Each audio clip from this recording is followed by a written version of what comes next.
അധ്യക്ഷയായിട്ട് Shrimati V വനജയെ ക്ഷണിക്കുന്നു.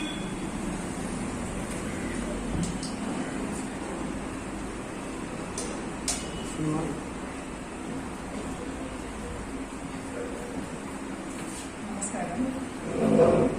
Kerala state library council സംഘടിപ്പിക്കുന്ന സ്നേഹഗാഥ പെൺ ജീവിതത്തിന്റെ കരുതലും പെൺ സുരക്ഷയ്ക്ക് വേണ്ടി ഒരു ബോധവൽക്കരണ പരിപാടിയാണ് ഇവിടെ തുടക്കം കൊള്ളുന്നത്.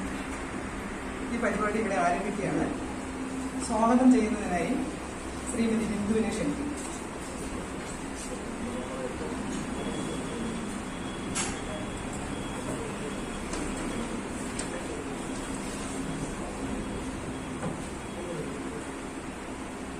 വേദിയിലും സദസ്സിലുമുള്ള ബഹുമാന്യരെ, സ്ത്രീ സുരക്ഷാ ക്യാമ്പയിനുമായി ബന്ധപ്പെട്ട ബോധവൽക്കരണ സെമിനാറാണ് ഇന്നിവിടെ നടക്കാൻ പോകുന്നത്.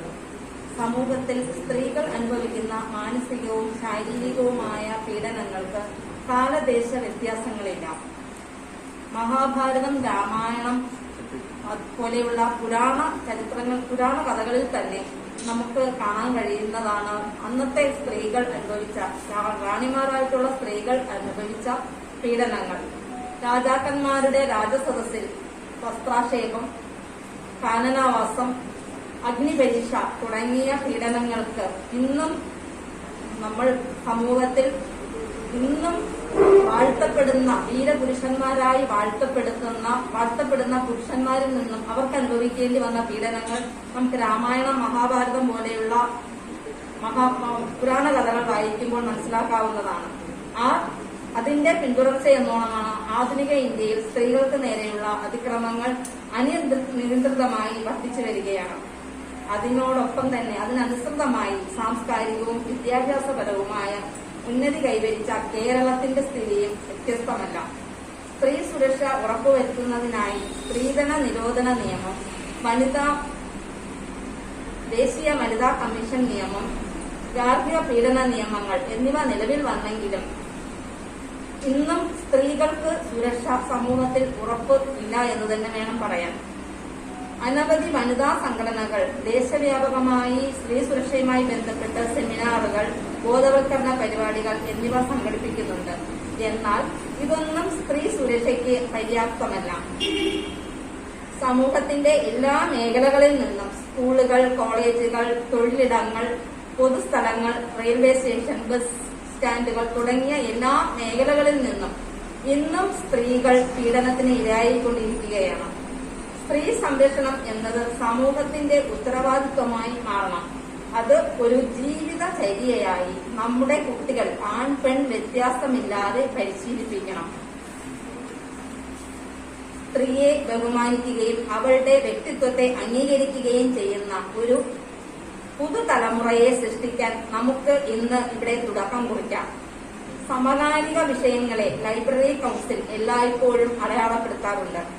അതിന്റെ ഭാഗമായിട്ടാണ് സ്ത്രീകൾക്കെതിരെയുള്ള അതിക്രമങ്ങൾക്ക് തടയിടുന്നതിന് നിരന്തരമായ ബോധവൽക്കരണം ആവശ്യമാണെന്നത് ഉൾക്കൊണ്ടുകൊണ്ട് സ്നേഹഗാഥ എന്ന ഈ പരിപാടി 7000-ഓളം ലൈബ്രറികളിൽ ഇന്ന് സംഘടിപ്പിക്കുന്നു.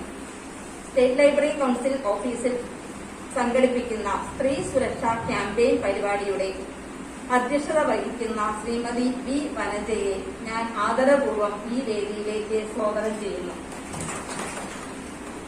പരിപാടിയുടെ ഉദ്ഘാടനം ചെയ്ത് സംസാരിക്കുന്ന സ്റ്റേറ്റ് ലൈബ്രറി കൗൺസിൽ സെക്രട്ടറി, പുരോഗമന സാംസ്കാരിക രംഗത്തെ നിറസാന്നിധ്യവുമായ ശ്രീ പി കെ മധു സാറിനെ സ്നേഹാദരപൂർവ്വം ഞാൻ ഈ വേദിയിലേക്ക് സ്വാഗതം ചെയ്യുന്നു. നമ്മുടെ ക്ഷണം സ്വീകരിച്ച് ഇവിടെ എത്തിച്ചേർന്ന് പെണ്ണിടങ്ങളിലെ നിലവിളികൾ എന്ന വിഷയാവതരണം നടത്തി സംസാരിക്കുന്ന പ്രശസ്ത എഴുത്തുകാരിയും സ്ത്രീ മുന്നേറ്റത്തിന് എല്ലായ്പ്പോഴും നേതൃത്വം നൽകുകയും ചെയ്യുന്ന ശ്രീമതി CS ചന്ദ്രികയെ ഞാൻ ഏറെ ആദരവപൂർവ്വം ഈ വേദിയിലേക്ക് സ്വാഗതം ചെയ്യുന്നു. ലൈബ്രറി കൗൺസിലിലെ senior finance officer Shrimati L Lakshmi, administrative officer Shri E Sini, development officer Shrimati Mini D എന്നിവർ ഈ പരിപാടിയിൽ പങ്കെടുക്കുന്നുണ്ട്. അവരെയും ഞാൻ ഈ വേദിയിലേക്ക് സ്വാഗതം ചെയ്യുന്നു. കൂടാതെ ആശംസ അർപ്പിച്ച് സംസാരിക്കുന്ന ശ്രീമതി S ലതിക, ഈ പരിപാടിയിൽ നന്ദി രേഖപ്പെടുത്തുന്ന ശ്രീമതി ഷൈനി, ഇതിനെല്ലാം അപ്പുറം ഈ പരിപാടിയിൽ പങ്കെടുത്ത്, ഈ ബോധവൽക്കരണ ക്ലാസ്സിൽ പങ്കെടുത്ത് അതിൽ നിന്ന് കിട്ടുന്ന പ്രചോദനം നമ്മുടെ സമൂഹത്തിൽ നമ്മളാൽ കഴിയുന്ന രീതിയിൽ ചെയ്യുന്നതിനായി തയ്യാറാകണം എന്ന് മനസ്സുൾക്കൊണ്ട് ഇവിടെ എത്തിയിരിക്കുന്ന എന്റെ സഹപ്രവർത്തകരെയും ഈ വേദിയിലേക്ക് സ്വാഗതം ചെയ്തുകൊണ്ട് നിർത്തുന്നു. അഭിവാദ്യങ്ങൾ.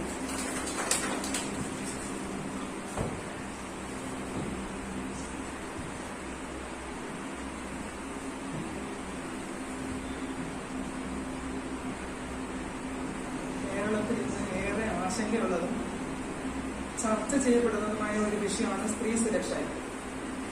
എനിക്ക് തോന്നുന്നു ഒരുപക്ഷെ ഈ അടുത്തിടെ നടന്ന സംഭവങ്ങളും കൂടി അതിന് പിന്നിലുണ്ടെന്ന് എനിക്ക് തോന്നുന്നു. നമ്മൾ ഏറ്റവും കൂടുതലായിട്ട്, അല്ലെങ്കിൽ നമ്മുടെ നിയമം വന്നിട്ട് 1961 സ്ത്രീധന നിരോധന നിയമം പാസ്സാക്കിയതാണ്. അതിനുശേഷം ഒരുപാട് അമെന്റ്മെന്റ് ഒക്കെ വന്നിട്ടുണ്ട്. എന്നിട്ട് നമ്മൾ ഇപ്പോഴാണ് ബോധവൽക്കരണ പരിപാടിക്ക്. എന്ത് ലജ്ജാകരമാണ്.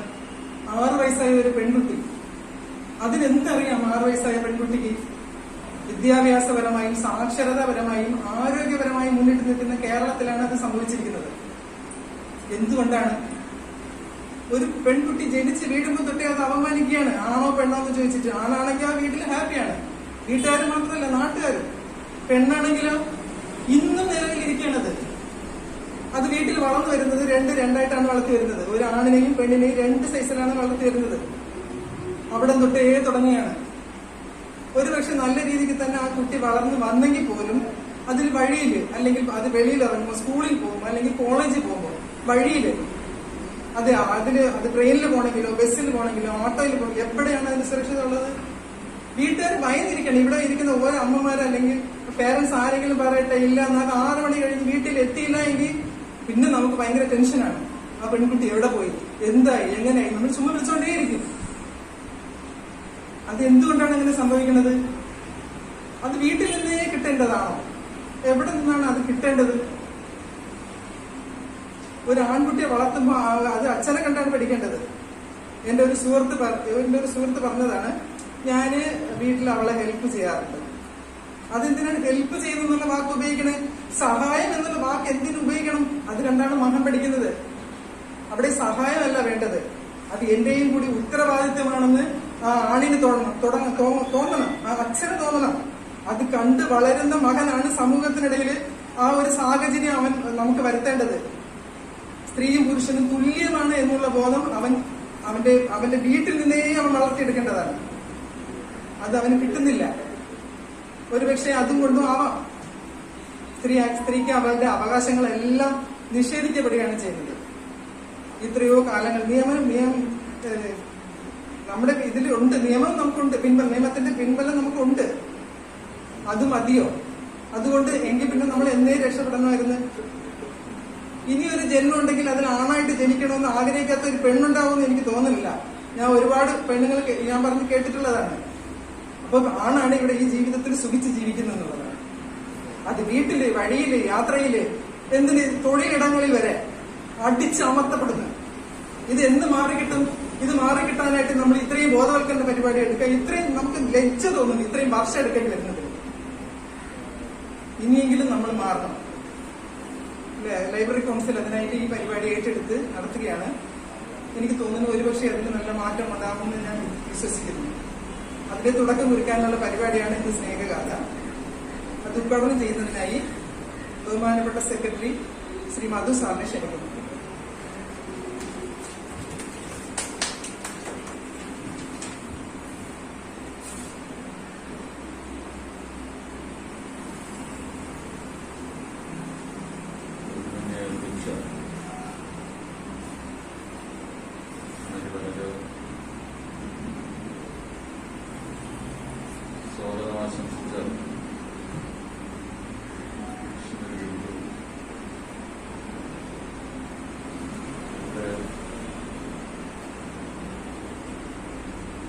പെണ്ണിടങ്ങളിൽ നിലവിളികളുള്ള സമഗ്രമായ വിഷയത്തെക്കുറിച്ച് അവതരണം നടത്തിക്കൊണ്ട് നമ്മളോട് സംസാരിക്കുന്ന പ്രിയപ്പെട്ട ശ്രീമതി ചന്ദ്രിക, ശ്രീമതി ലതിക, ശ്രീമതി ഷൈനി,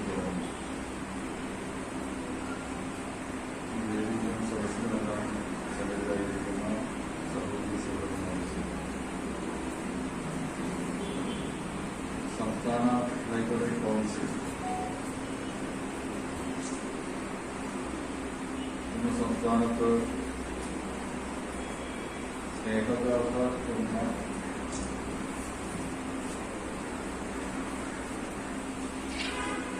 എന്ന ജീവിതത്തിന്റെ കരുതൽ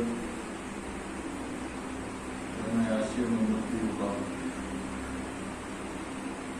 ഒരു ക്യാമ്പയിൻ പരിപാടിക്ക് തുടക്കം കുറിക്കുന്നു. കേരളത്തിലെ 7000-ഓളം ഗ്രന്ഥശാലകൾ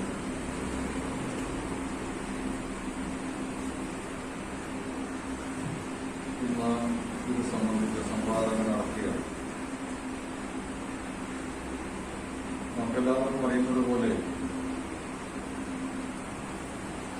കോവിഡ് മഹാമാരി നമ്മുടെ മുന്നിൽ വിലച്ചിട്ട ലക്ഷ്മണരേഖയ്ക്കകത്ത് നിന്നാണ് ഇത്തരത്തിലുള്ള സദസ്സുകളൊക്കെ നമ്മൾക്ക് സംഘടിപ്പിച്ചിട്ടുണ്ട്. അതുകൊണ്ട് തന്നെ ഒരു തുറന്ന സദസ്സിൽ തുറന്ന മനസ്സോടെ ചർച്ച ചെയ്യേണ്ട ഒരു വിഷയം ഈ അടച്ചിട്ട മുറിക്കകത്ത് ഒതുങ്ങിക്കൂടി നാം ചർച്ച ചെയ്യുകയാണ്.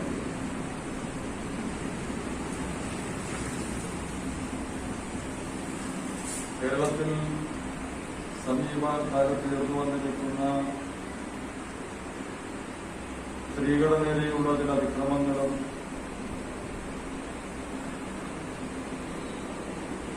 പീഡന പീഡനങ്ങളും കൊലപാതകങ്ങളും ഒക്കെ ഇത്തരത്തിലുള്ള സംവാദത്തിന് വേദിയൊരുക്കാൻ ലൈബ്രറി കൗൺസിലിനെ പ്രേരിപ്പിച്ചു.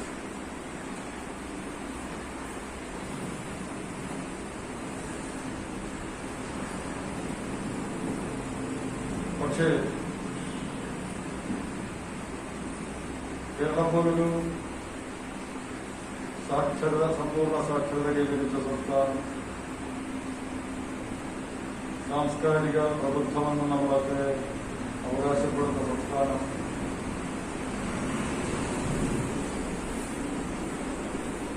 കേരളത്തിന്റെ ചിന്താസരണികളിൽ എപ്പോഴും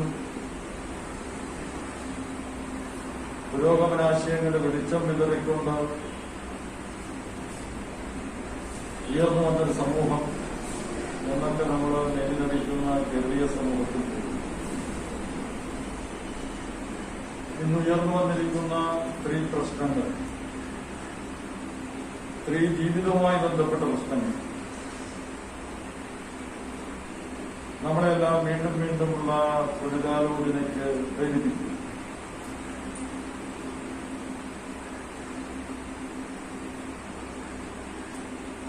സ്ത്രീ പ്രശ്നങ്ങളുമായി ബന്ധപ്പെട്ട് സമീപകാലത്ത് കേരളത്തിലോ ഇന്ത്യയിലോ ഉയർന്നു വന്ന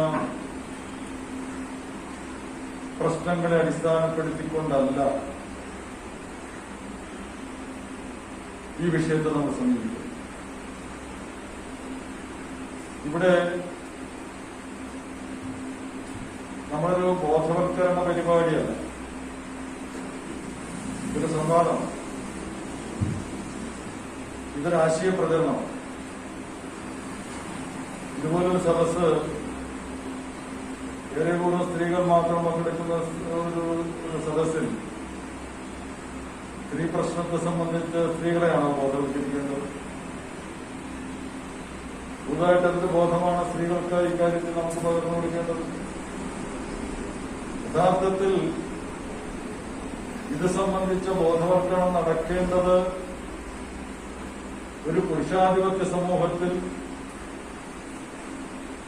ഒരു പുരുഷ കേന്ദ്രീകൃതമായ വ്യവസ്ഥയിൽ പുരുഷന്മാരുടെ ഇടയിൽ, അത് സ്ത്രീധനമാകട്ടെ, പെൺകുട്ടികളോടുള്ള അതിക്രമങ്ങളാകട്ടെ, ബലാത്സംഗങ്ങളാകട്ടെ, കൊലപാതകങ്ങളാകട്ടെ, ഇതെല്ലാം പുരുഷാധിപത്യ സമൂഹത്തിൽ പുരുഷന്റെ മേധാവിത്വത്തിൽ നിന്നും സ്ത്രീയെ അടിമയായി അടക്കി ഭരിക്കാനുള്ള അഭിനിവേശത്തിൽ നിന്നും ഉയർന്നു വരുന്ന പ്രശ്നം. സ്ത്രീകളെ വിളിച്ചിരുത്തി ഈ കാര്യത്തെക്കുറിച്ച് ബോധവൽക്കരണമൊക്കെ നടത്തി രാവിലെ ചായ ഉണ്ടാക്കുമ്പോൾ ഭർത്താവ് വന്ന് പാത്രം കഴുകിത്തൊന്ന് സഹായിക്കുന്നതിന് ഒതുങ്ങുന്നതല്ല ഈ പ്രശ്നം. ഇതൊരു സാമൂഹ്യ പ്രശ്നം. കുടുംബത്തിനകത്ത് സ്ത്രീ പുരുഷനും വീട്ടുജോലികളിൽ പരസ്പരം സഹായിക്കുന്നതോ സഹായിക്കുന്നതോ എന്ന വാക്ക് ഞാൻ പിൻവലിക്കുന്നു. സഹകരിക്കുന്നതോ അതുപോലുള്ള കേവലമായ ഒരു പ്രശ്നമല്ല. ഇതൊരു സാമൂഹ്യ പ്രശ്നമാണ്. ഇതൊരു മനസ്ഥിതി മാറ്റത്തിന്റെ പ്രശ്നം. അത് ചരിത്രാതീത കാലം മുതൽ നമ്മുടെ സമൂഹത്തിൽ നിലനിൽക്കുന്ന ഒരു പുരുഷാധിപത്യ ചിന്തയുമായി വളർന്നു വന്ന ഒരു പുരുഷാധിപത്യ ചിന്തയുമായി ബന്ധപ്പെട്ട സാമൂഹ്യ പ്രശ്നം. ചരിത്രാതീത കാലം എന്ന് ഞാൻ പറയുന്നത് മനുഷ്യൻ കൂട്ടമായി കാട്ടിൽ നായാടി ജീവിച്ചിരുന്നൊരു കാലം. നമ്മുടെ സമൂഹത്തിലെ ആദിമ സമൂഹമെന്ന് നമുക്ക് പറയാൻ പറ്റുന്ന ഒരു സമൂഹം. അന്ന് കിട്ടുന്നതൊക്കെ തുല്യമായിട്ട് പങ്കിട്ട് കഴിക്കുകയും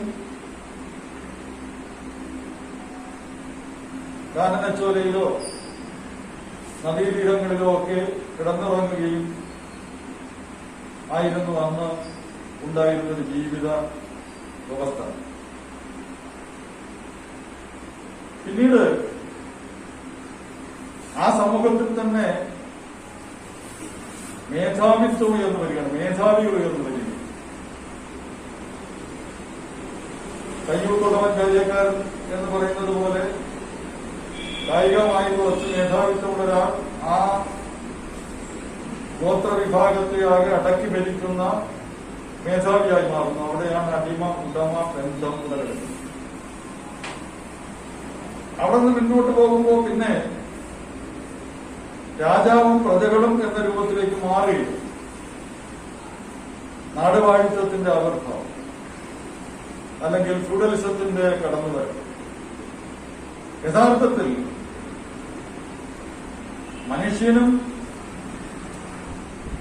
മനുഷ്യൻ ചൂഷണം ചെയ്യപ്പെടാൻ ആരംഭിക്കുന്നത് ഈ വർഗവിഭജനം സമൂഹത്തിൽ സംഭവിക്കുന്നത്. അവിടെ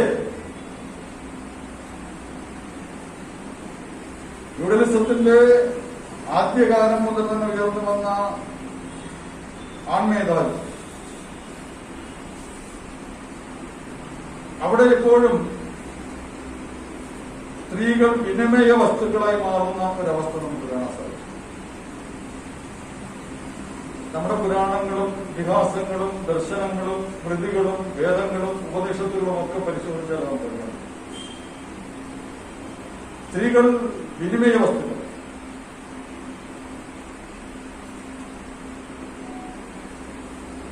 മഹർഷിമാരിൽ സംപ്രീതനാവുന്ന മഹാരാജാവ് അദ്ദേഹത്തെ പ്രീതിപ്പെടുത്താൻ വേണ്ടി കാഴ്ചവെക്കുന്നത് സ്വന്തം മകളായ രാജകുമാരിയെയും 1000 ഗോക്കളെയും ദാനം ചെയ്യും. എന്ന് പറഞ്ഞാൽ പശുവിനും രാജകുമാരിക്കും ഒരേ സ്ഥാനം. മഹർഷിയെ തൃപ്തിപ്പെടുത്താൻ വേണ്ടി വനാന്തരത്തിൽ വളരെ കഠിനമായ തപസ്സനുഷ്ഠിച്ച് വളരെ പ്രാകൃതമായ ജീവിതം നയിക്കുന്ന മഹർഷിയുടെ തപശക്തി തനിക്കനുകൂലമായി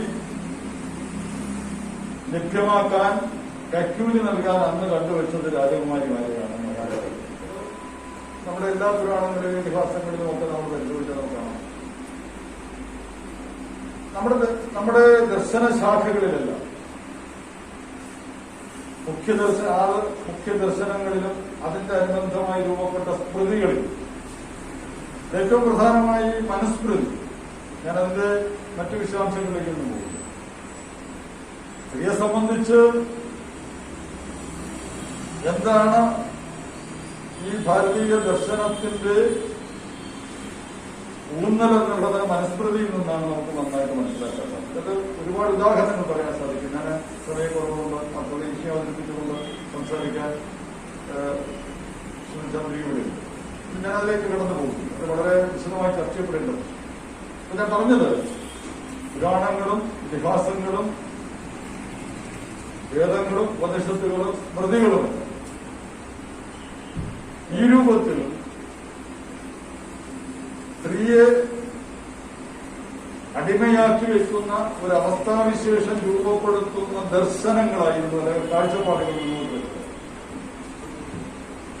അവിടെ നിന്നാണ് ഇന്നത്തെ ഈ ആധുനിക അവസ്ഥ തന്നെ രൂപപ്പെടും. ഇപ്പൊ മുതലാളിത്തത്തിന്റെ ആവിർഭാവത്തോടുകൂടി ഇവിടെ ഒരു സത്യത്തിൽ വിനിമയ വസ്തുവായിരുന്നു സ്ത്രീയെങ്കിൽ മുതലാളിത്തത്തിന്റെ ആവിർഭാവത്തോടുകൂടി അതൊരു വിൽപ്പന ചരക്കായി മാറുകയാണ്. കമ്പോളത്തിലെ വിൽപ്പന ചരക്കായി മാറുകയാണ്. ചരക്ക് എന്ന രൂപത്തിലേക്ക് മാറി. ചരക്ക് എന്ന് പറഞ്ഞ നാടൻ ഭാഷയിൽ പ്രയോഗിക്കുന്ന ഒരു പ്രയോഗമല്ല ഞാൻ ഉദ്ദേശിക്കുന്നത്. അപ്പൊ അത് മുതലാളിത്തത്തിന്റെ സഹജമായ ഒരു സ്വഭാവം. ഇപ്പൊ നമ്മുടെ ചരിത്രം പരിശോധിച്ചാൽ ലോകത്ത് സമത്വവാദത്തിന്റെ ആശയം ആദ്യമായി ഉയർത്തിയത് ഫ്രഞ്ച് വിപ്ലവം.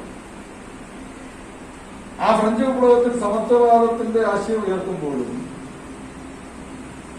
അവിടെ സ്ത്രീയും പുരുഷനും രണ്ടു തരത്തിൽ തന്നെയാണ് നിർവചിക്കപ്പെടുന്നത്. ഫ്രഞ്ച് വിപ്ലവത്തിന്റെ ആശയങ്ങളിൽ ഒരിടത്തും സ്ത്രീ സ്വാതന്ത്ര്യം അല്ലെങ്കിൽ സ്ത്രീ പുരുഷ തുല്യത എന്ന ആശയം ചർച്ച ചെയ്യപ്പെട്ടിട്ടില്ല. സ്വാതന്ത്ര്യം, ജനാധിപത്യം, സമത്വം എന്നൊക്കെ ആശയങ്ങൾ, വളരെ പുരോഗമന ആശയങ്ങൾ ചർച്ച ചെയ്യപ്പെടുമ്പോൾ സ്ത്രീയെ വേർതിരിച്ചു നിർത്തിയ പ്രതിഭാസമായിരുന്നു. യൂറോപ്യൻ നവോത്ഥാനത്തിന്റെ ചരിത്രം എടുത്ത് പരിശോധിച്ചാൽ അവിടെയും പുരുഷ മേധാവിത്വപരമായ ഒരു ആശയം തന്നെയാണ് സ്വാതന്ത്ര്യമായി ചർച്ച. ഇന്ത്യൻ നവോത്ഥാനത്തിന്റെ ആദ്യഘട്ടത്തിൽ ചില കാര്യങ്ങളിൽ ചില നിലപാടുകൾ സ്വീകരിക്കപ്പെട്ടിട്ടുണ്ട്. മഹാത്മാഗാന്ധിയും രാജാറാം മോഹൻ റായും ഇപ്പൊ സതി പോലുള്ള ക്രൂരമായ അനാചാരങ്ങൾ നിർത്തലാക്കാൻ വേണ്ടിയിട്ടുള്ള ചില നിലപാടുകൾ. പക്ഷെ അപ്പോഴും സ്ത്രീ ഭർത്താവിന്റെ ചിതയിൽ ചാടി ആത്മാഹുതി ചെയ്യുന്ന അവസ്ഥയെ മാത്രം അഡ്രസ് ചെയ്യാൻ അവർ ശ്രമിച്ചത്. സ്ത്രീ നേരിടുന്ന സാമൂഹ്യ പ്രശ്നങ്ങളെ അഡ്രസ് ചെയ്യാൻ ഇന്ത്യൻ നവോത്ഥാനം തയ്യാറായിട്ടില്ല. കേരളത്തിൽ വലിയ ഒരു നവോത്ഥാന പൈതൃകമുള്ള സംസ്ഥാനമാണ്. കേരളത്തിൽ നിലനിന്ന ഉച്ചനീചത്വങ്ങൾക്കെതിരെ ജാതീയമായ ഐക്യത്തിന്റെയും അനാചാരത്തിന്റെയും ഒക്കെ ഉച്ചനീചത്വം, അതിനെതിരെയുള്ള വലിയ നവോത്ഥാന മുന്നേറ്റങ്ങൾ ഉയർന്നു വന്ന നാടാണ് കേരളം. സാമൂഹ്യ നവോത്ഥാന നായകന്മാർ നടത്തിയ വലിയ പോരാട്ടങ്ങൾ കേരളത്തിന്റെ പൈതൃകമായിട്ട് നമുക്ക് ചൂണ്ടിക്കാണിക്കാൻ സാധിക്കും. പക്ഷെ അപ്പോഴും സ്ത്രീ സമൂഹത്തിൽ അനുഭവിച്ചുകൊണ്ടിരിക്കുന്ന, കുടുംബങ്ങളിൽ അനുഭവിച്ചുകൊണ്ടിരിക്കുന്ന അടിമത്വത്തെക്കുറിച്ച് ഏതെങ്കിലും തരത്തിൽ പ്രത്യേകമായിട്ട് അഡ്രസ് ചെയ്യാൻ കേരളത്തിലെ നവോത്ഥാന പ്രസ്ഥാനവും തയ്യാറായി. പിന്നീട് അത് നവോത്ഥാനത്തിന്റെ തുടർച്ചയായി ദേശീയ പ്രസ്ഥാനവും പിന്നീട് പുരോഗമന പ്രസ്ഥാനവും, പുരോഗമന ആശയങ്ങളിൽ രൂപപ്പെട്ടു വന്ന കാലത്ത് അന്തഃപുരങ്ങളിലായാലും കുടുംബങ്ങളിലായാലും സ്ത്രീകൾ അനുഭവിക്കുന്ന ക്രൂരമായ വിവേചനങ്ങളെ ഒരു തരത്തിലെങ്കിലും ചെറുതായിട്ട് അടയാളപ്പെടുത്താൻ ശ്രമിക്കുക. അടുക്കളയിൽ നിന്ന് രംഗത്തേക്ക് മറക്കുടയ്ക്കുള്ളിലെ നരകം, ഇങ്ങനെയൊക്കെ തുടങ്ങിയിട്ടുള്ള ചില വിധിപ്പെട്ടതിൽപ്പാടിന്റെയും അതുപോലെയുള്ള ചില നമ്പൂതിരി സ്ത്രീകളുടെ വിധവ വിവാഹം, ഇങ്ങനെയുള്ള ചില പ്രത്യേക പ്രശ്നങ്ങളെ കേരളീയ നവോത്ഥാന പ്രസ്ഥാനം അക്കാലത്ത് പിന്നീട് ഐക്യകേരള പിറവിക്ക് ശേഷം കേരളത്തിൽ കരുത്താർജിച്ചു വന്ന ഇടതുപക്ഷ പ്രസ്ഥാനവും ഇടതുപക്ഷ ആശയവും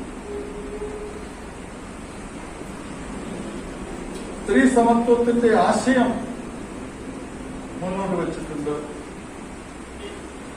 ചില നിലപാടുകൾ സ്വീകരിച്ചിട്ടുണ്ട്. അപ്പോഴും നിലനിൽക്കുന്ന വ്യവസ്ഥ അടിച്ചേൽപ്പിച്ച പ്രത്യേകമായ വിവേചനങ്ങളിൽ നിന്ന് പൂർണ്ണമായി മോചനം നേടാനുള്ള ഒരു അവസ്ഥാവിശേഷത്തിലേക്ക് കേരളത്തിലെ ഒരു ഇടതുപക്ഷ ആശയങ്ങൾക്ക് മാറിക്കൊണ്ടിരിക്കുന്നവരാണ്.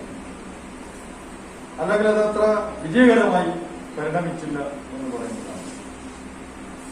ഐക്യകേരള പ്രവേശനം അധികാരത്തിൽ വന്ന ഗവൺമെന്റ് ആ ദിശയിൽ ഒരുപാട് നിയമങ്ങൾ കൊണ്ടുവന്നിട്ടുണ്ട്, നിലപാടുകൾ സ്വീകരിച്ചിട്ടുണ്ട്.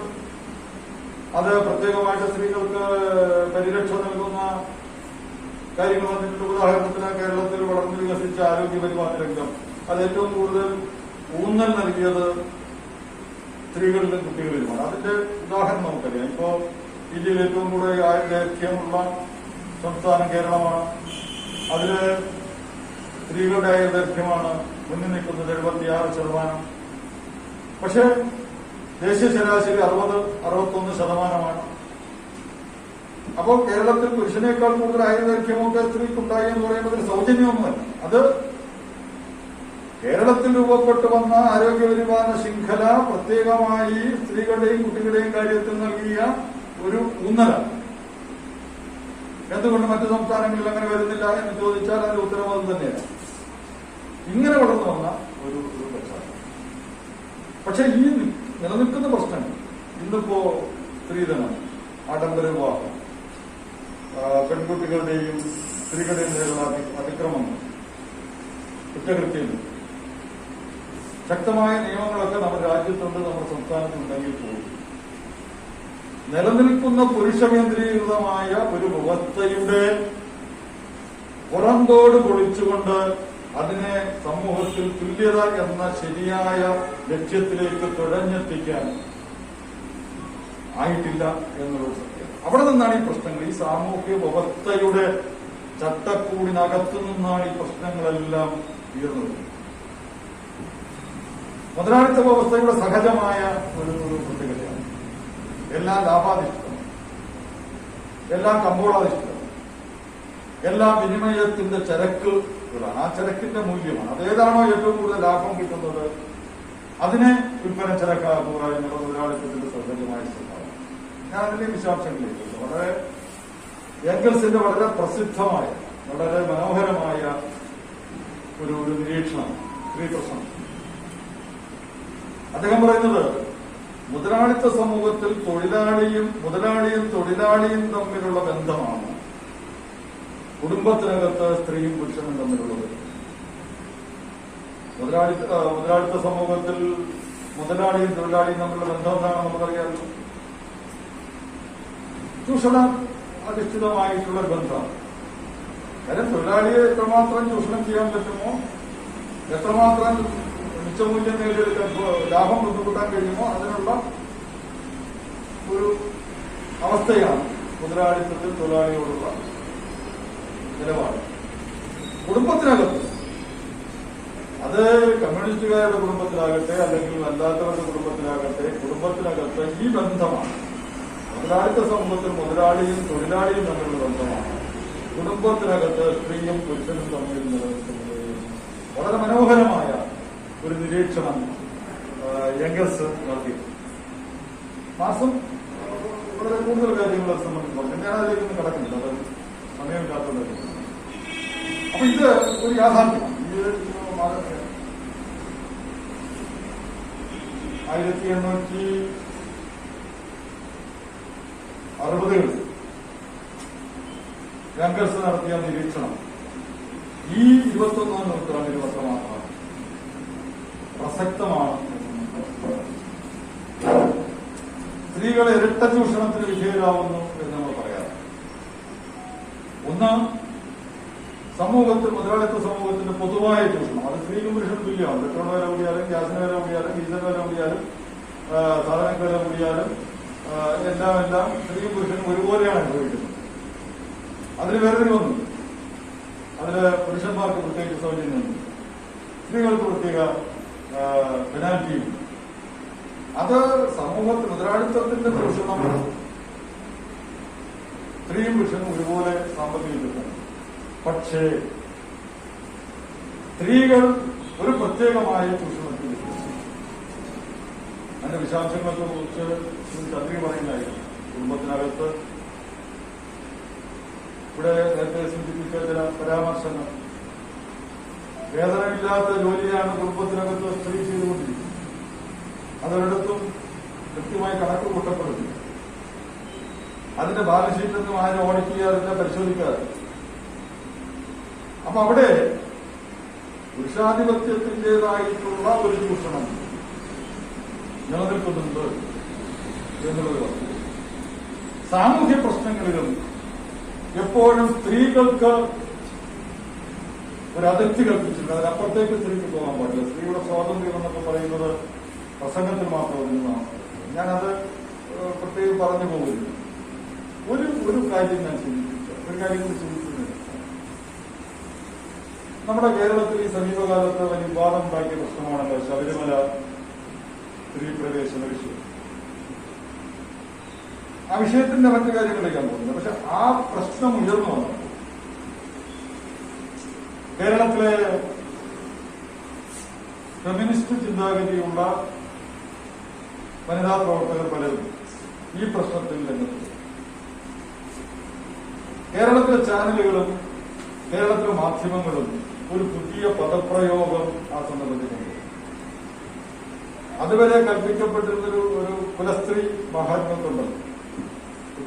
കുടുംബത്തിനകത്ത് അടങ്ങി ഒതുങ്ങി അച്ചടക്കത്തോടുകൂടി ഭർത്താവിന്റെ നിർദ്ദേശമനുസരിച്ച് കുളിതൊട്ട് പ്രാർത്ഥന നടത്തി വേഷം ധരിച്ച് ഭർത്താവ് കൽപ്പിക്കുന്ന വേഷം ധരിച്ച് മതത്തിന്റെയും മതപുരോഹിതന്മാരുടെയും ഒക്കെ താല്പര്യങ്ങൾ പരിപാലിച്ച് കഴിഞ്ഞു കൂടുന്ന കുലസ്ത്രീ. ഇത് നമ്മുടെ പുരാണങ്ങളില് വളരെ ഒരു കാര്യമുണ്ട്. നിങ്ങൾ ഏത് പുരാണ ഇതിഹാസം എടുത്തു കൊടുത്താലും സ്ത്രീക്കൊരു മഹത്വം കിട്ടും. ഒരു ദൈവീ സങ്കല്പം സ്ത്രീകൾക്ക്. അത് നമ്മുടെ എല്ലാ പുരാണങ്ങളിലും ഇതിഹാസങ്ങളിലും ഒക്കെ കാണാൻ പറ്റും. സ്ത്രീ ഇങ്ങനെ മഹത്വവൽക്കരിച്ച ദേവി പ്രതീകമുള്ള ഒരു ശക്തിയാണ് സ്ത്രീ, അമ്മയാണ് എന്നൊക്കെ പറയുന്ന ഒരു മഹത്വം കൽപ്പിക്കപ്പെട്ടിട്ടുണ്ട്. പക്ഷേ യാഥാർത്ഥ്യം അതിൽ നിന്ന് പ്രയോജനമാണ്. ഈ ഒരു ഭാഗത്ത് സ്ത്രീയെ ഇങ്ങനെ മഹത്വവൽക്കരിക്കാനും ദേവി പ്രതീകമായിട്ടൊക്കെ ഉയർത്തിക്കാണിക്കാൻ ശ്രമിക്കുമ്പോഴും സമൂഹത്തിലും ജീവിതത്തിലും സ്ത്രീ എപ്പോഴും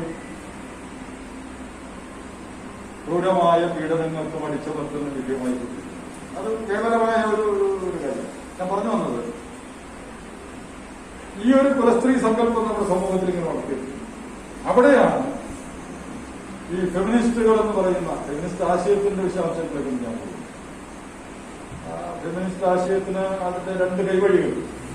പുരുഷന്മാരെല്ലാം ശത്രുക്കളാണ് എന്ന് കരുതുന്ന ഒരു കൈവഴി, പുരുഷനാണ് സ്ത്രീയുടെ വർഗശത്രു എന്ന് കാണുന്ന ഒരു കൈവഴി. നിലനിൽക്കുന്ന സാമൂഹ്യാവസ്ഥയിൽ സ്ത്രീയുടെ സ്വാതന്ത്ര്യം ഒരു പ്രധാന വിഷയമായിട്ട് ഉയർത്തുന്നതായി ചിന്താധാരയില്ല. പക്ഷെ ഞാൻ പറഞ്ഞു വന്നത്, അന്ന് കേരളത്തിലെ മാധ്യമങ്ങളിൽ വ്യാപകമായി പ്രയോഗിക്കപ്പെടുന്ന വാർത്ത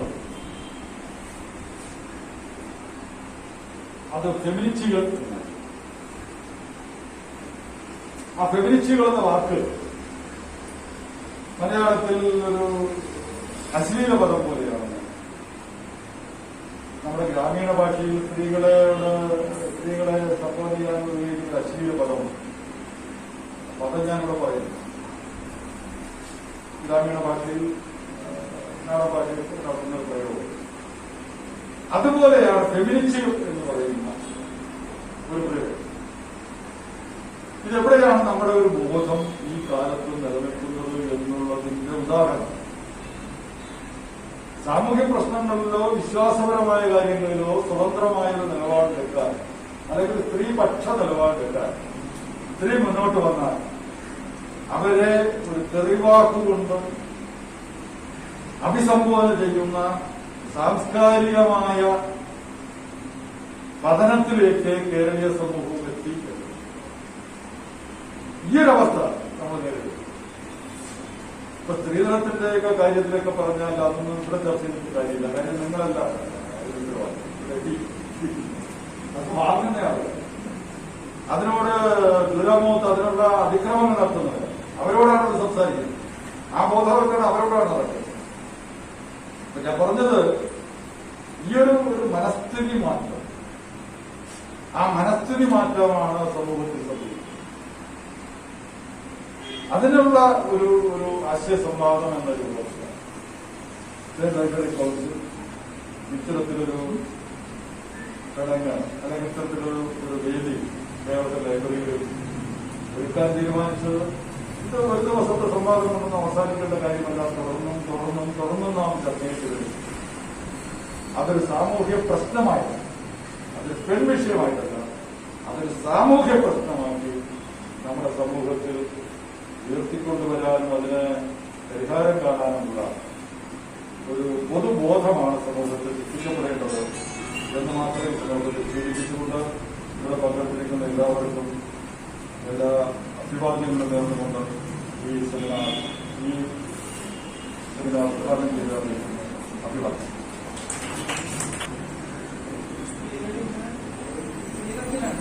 അവരെത്തിപ്പെടാത്ത ഒരു മേഖലകളിൽ ഇല്ലാന്ന് വേണം പറയാം. എത്രയോ ഉയരത്തിലാണ് സ്ത്രീകൾ. എന്നാലും എന്തോ ഒരു തടസ്സം അവിടെ ഉണ്ട്. കാരണം അവര് തുല്യമായി ജീവിക്കാനും പരസ്പരം ബഹുമാനിച്ച് ജീവിക്കാനുള്ള ഇത് നമ്മുടെ ഇടയിൽ ഉണ്ടോ എന്നുള്ള കാര്യം സംശയം തന്നെയാണ്. ഇല്ല, സാധാരണക്കാരുടെ ഇടയിലും ഇല്ല. അടിച്ചമർത്തപ്പെടുന്നത് തന്നെയാണ് സ്ത്രീയുടെ. അതുകൊണ്ട് തന്നെ പരസ്പരം നമ്മൾ ബഹുമാനത്തിൽ ജീവിക്കാൻ നമ്മൾ പഠിക്കണം. അപ്പൊ എനിക്ക് തോന്നുന്നത് കൊച്ചിലെ കുട്ടികളെ വളർത്തിയെടുക്കണമെന്നാണ് എനിക്ക് തോന്നുന്നത്. എന്റെ ഉത്തരവാദികൾ ആരാണ്, എന്താണ് നമ്മൾ അതിൽ പഠിക്കേണ്ടിയിരിക്കുന്നത്. ശക്തമായി നമ്മൾ ഉണരേണ്ടിയിരിക്കുന്നു. ഇതിനെക്കുറിച്ച് സംസാരിക്കാനായി എഴുത്തുകാരും സാംസ്കാരിക പ്രവർത്തകരുമായ CS ചന്ദ്രിക മാഡത്തിനെ ആദരപൂർവ്വം ക്ഷണിക്കുന്നു.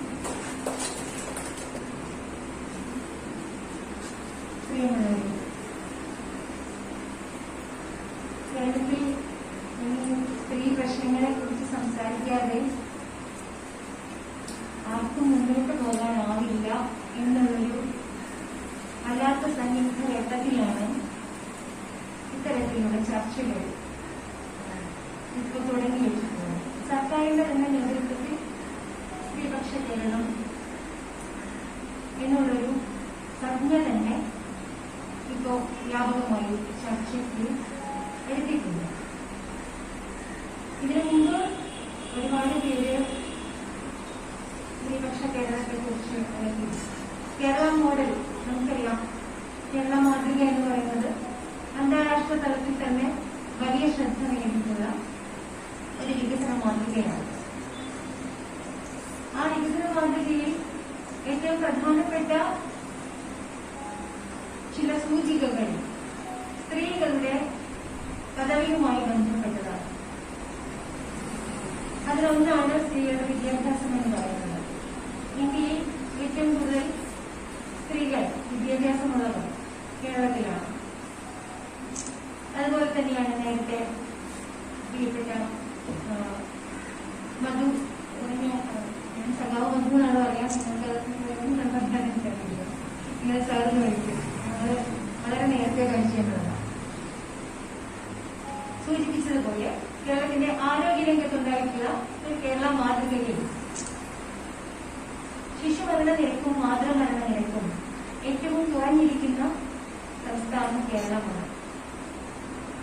അത് മറ്റ് വികസിത രാജ്യങ്ങളുടെ സൂചികയുമായി താരതമ്യം ചെയ്യുമ്പോൾ നാം അന്താരാഷ്ട്ര നിലവാരത്തിലാണ് നിൽക്കുന്നത്.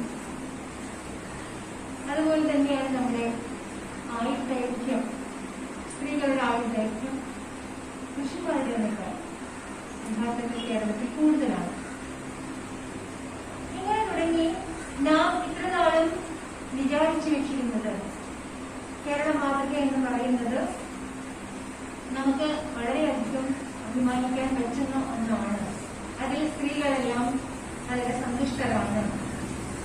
അതുകൊണ്ട് സ്ത്രീ പ്രശ്നങ്ങൾക്കൊക്കെ കുറെ പരിഹാരമായിരിക്കുന്നു എന്നാണ് പൊതുവെ ഉണ്ടായിരുന്നൊരു ധാരണ. അതിൽ ആ ധാരണ അങ്ങനെ വ്യാജമായി കൊണ്ടു നടന്നതിൽ ഇവിടുത്തെ എല്ലാവർക്കും ഉത്തരവാദിത്തമുണ്ട്. എല്ലാവരും സ്വയം വിമർശനപരമായിട്ട്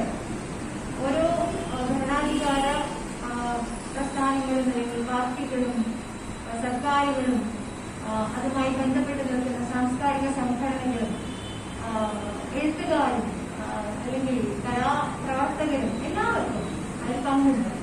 ചുരുക്കി പറഞ്ഞാൽ സ്ത്രീകൾക്ക് പോലും അതിൽ പങ്കുണ്ട് എന്നാണ് ഞാൻ പറയുക. ഇത് ആദ്യം മുതൽ നാം എന്താണ് നമുക്ക് സംഭവിച്ചിട്ടുള്ളത്, എങ്ങനെയാണ് നാം ഈ ഒരു പ്രഹേളികയിൽ നിന്ന് രക്ഷപ്പെടേണ്ടത് എന്നുള്ള കാര്യം വിവേചന ബുദ്ധിയോടുകൂടി ആലോചിക്കേണ്ടിയിരിക്കുന്നു. സത്യത്തിൽ ഇതൊരു സുസ്ഥിരമായിട്ടുള്ള വികസന പ്രക്രിയയിൽ അധിഷ്ഠിതമായതായിരുന്നെങ്കിൽ നമുക്ക് നാം നേടിയെന്ന് പറയുന്ന ഈ എല്ലാ സാമൂഹ്യ പദവികൾ കൊണ്ടും നമ്മുടെ സ്ത്രീകളുടെ ജീവിതം കുറെ ഉയർത്തിയെത്തുമായിരുന്നു, അല്ലെങ്കിൽ മാറ്റം എന്ന് പറയുന്നത് നമുക്ക് സംഭവിക്കുമായിരുന്നു. പക്ഷെ മാറ്റം എന്ന് പറയുന്നത് സംഭവിച്ചിട്ടില്ല. മാറ്റം എന്ന് ഉദ്ദേശിക്കുന്നത് ട്രാൻസ്ഫോർമേഷൻ, ചേഞ്ച് എന്നുള്ള വിപ്ലവകരമായിട്ടുള്ള അർത്ഥത്തിലാണ്. മറിച്ച് നമുക്ക് സംഭവിച്ചത് ചില പരിഷ്കരണങ്ങൾ മാത്രമാണ്. നമ്മുടെ നവോത്ഥാന പ്രസ്ഥാനങ്ങളെല്ലാം സാമൂഹ്യ പരിഷ്കരണത്തിനാണ് ഊന്നൽ കൊടുക്കുന്നത്, സാമൂഹ്യ മാറ്റത്തിനല്ല ഊന്നൽ കൊടുക്കുന്നത്. പരിഷ്കരണമാണ് എപ്പോഴും അടിസ്ഥാനപരമായിട്ടുള്ള പ്രശ്നങ്ങളുടെ വേരുകളെ അത് തലയോടുകൂടി ഇളക്കി കളയുന്ന ഒന്നേ അല്ല. അതുകൊണ്ടാണ് പരിഷ്കരണവാദവും വിപ്ലവവാദവും ഒക്കെ വ്യത്യസ്തമാണ് എന്ന് നമ്മൾ പറയുന്നത്. ഇന്ത്യയിലാണെങ്കിലും കേരളത്തിലാണെങ്കിലും, സവിശേഷമായി ഞാൻ കേരളത്തിന്റെ കോണ്ടെക്സ്റ്റിൽ സംസാരിക്കാൻ വിചാരിക്കുന്നത്, ഇന്ത്യ എന്ന് പറയുന്നത് നമുക്കെല്ലാം ഭയങ്കരമായിട്ടുള്ള ജാതിഘടനയുടെയും ബ്രാഹ്മണി പുരുഷാധിപത്യ സാമൂഹ്യ സാമ്പത്തിക ഘടനയുടെയും ഒക്കെ ഏറ്റവും ജീർണമായിട്ടുള്ള ഒരു സമൂഹം എന്നുള്ള രീതിയിലാണ് സ്ത്രീകളെ സംബന്ധിച്ച് നമുക്ക് അനുഭവപ്പെടുക. സ്ത്രീകൾക്ക് മാത്രമല്ല അനുഭവപ്പെടുക, ജാതി വ്യവസ്ഥയിൽ ഏറ്റവും അധികം അടിച്ചമർത്തപ്പെട്ടിട്ടുള്ള ഇപ്പോഴത്തെ എല്ലാ കീഴാള വിഭാഗങ്ങൾക്കും അങ്ങനെ തന്നെയാണ്. ആദിവാസികളടക്കമുള്ള ദലിത്, ഏറ്റവും പിന്നോക്കം നിൽക്കുന്ന വിഭാഗങ്ങളടക്കമുള്ള എല്ലാ മനുഷ്യർക്കും അത് അങ്ങനെയാണ്. ഭൂരിഭാഗം മനുഷ്യരും അവരാണ് എന്നുള്ളതാണ് അതിന്റെ വൈരുദ്ധ്യം എന്ന് പറയുന്നത്. എല്ലാവർക്കും തന്നെ അസഹ്യമായിട്ടുള്ള ഒരു ജീവിത സാഹചര്യമാണ് ഇന്ത്യയുടെ ഈ ഒരു ബ്രാഹ്മണ പിതൃമേധാവിത്വ സാമൂഹ്യ വ്യവസ്ഥയിൽ ഉള്ളത്.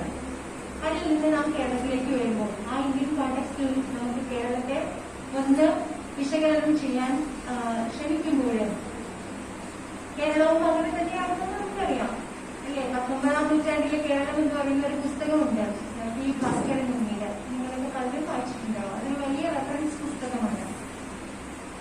അധികം ദൂരെയില്ല എന്നാണ് ഞാൻ പറഞ്ഞു വരുന്നത്.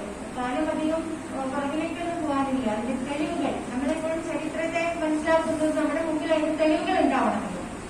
തെളിവുകൾ രേഖപ്പെടുത്തി വെച്ചിട്ടുള്ള ചരിത്ര പുസ്തകങ്ങൾ നമുക്ക് കിട്ടുമ്പോൾ 19ാം നൂറ്റാണ്ടിലെ കേരളം നമ്മുടെ മുമ്പിൽ നിറങ്ങുമ്പോൾ പോലും ഈ ജാതി അസമത്വങ്ങളുടെയും ലിംഗ ആധിപത്യത്തിന്റെയും ഒക്കെ അതിഭയങ്കരമായിട്ടുള്ള ചൂഷണങ്ങളും അടിച്ചമർത്തലും വിവേചനങ്ങളും ഒക്കെ ശക്തമായിട്ടുണ്ടായിരുന്നു. അതിലൊന്നും മാറുപറക്കൽ സമരമൊക്കെ വരുന്നത് അങ്ങനെയാണ്. എപ്പോഴും നമ്മൾ പറയാറില്ലേ മാറുപറക്കൽ. ഞാൻ അതിനെ പറയുക മേൽമുണ്ട് സമരം എന്നാണ്. എന്റെ പുസ്തകത്തില് അതിന് 3 പേരുകളിലാണ് ഞാൻ വിശദീകരിച്ചിട്ടുള്ളത്. ഒന്ന് മാറുപറക്കൽ സമരം. അതിന്റെ പ്രധാനമായിട്ടുള്ള അർത്ഥം എല്ലാവർക്കും അറിയാം. സ്ത്രീകൾക്ക് അന്ന് മാറുപറക്കാൻ അവകാശമുണ്ടായിരുന്നില്ല. എല്ലാ സ്ത്രീകൾക്കും അല്ല, ജാതിയിൽ താഴ്ന്ന സ്ത്രീകൾക്കാണ് മാറുപറക്കാൻ അവകാശമില്ലാതിരുന്നത്. അതുകൊണ്ടാണ് മേൽമുണ്ട് സമരം എന്നുള്ള മറ്റൊരു പേരിൽ ഇത് അസൈറ്റ് ചെയ്ത് ഞാൻ ഇതിനെ വിശകലനം ചെയ്യാൻ ആഗ്രഹിക്കുന്നത്. മറ്റൊന്ന് ചാന്നാർ ലഹള എന്നാണ് പറയുക. അത് തീർച്ചയായിട്ടും ഒരു ജാതി വിഭാഗത്തെ സൂചിപ്പിക്കുന്നത്. ചാന്നാർ വിഭാഗത്തിലെ എന്താ പറയുക, ഹിന്ദു ചാന്നാർ സമൂഹത്തിൽ നിന്നും സമുദായത്തിൽ നിന്നും ക്രിസ്ത്യൻ ചാന്നാർ ക്രിസ്തുമതത്തിലേക്ക് മാറിയ സ്ത്രീകളുടെ ഭാഗത്തിൽ നിന്നാണ് ആദ്യമായിട്ട് അത് ഉയർന്നു വരുന്നത്. അന്ന് ക്രിസ്ത്യൻ വിഷ്ണുമാരൊക്കെ വിദ്യാഭ്യാസ പ്രവർത്തനങ്ങൾക്ക് കേരളത്തിൽ തുടങ്ങിയ സമയമായിരുന്നു. അപ്പോ മതം മാറിയ സ്ത്രീകൾ, ഹിന്ദു ചാന്നാർ സ്ത്രീകൾക്ക് വിദ്യാഭ്യാസത്തിലുള്ള അവസരമുണ്ടായി. അപ്പൊ അവർക്ക് കുപ്പായിടണമെന്ന് തോന്നി. കുപ്പായിട്ടു. കുപ്പായിടുന്നതെന്ന് വലിയ ധിക്കാരമായിരുന്നു. ഈ ജാതി അധീശത്വത്തെ ധിക്കരിക്കുന്നതിന് തുല്യമായിരുന്നു കുപ്പായം എടുക്കാൻ പറഞ്ഞത്. ബ്ലൗസ് എടുക്കാൻ ബ്ലൗസ് എടുക്കാൻ പറഞ്ഞത്. അതൊരു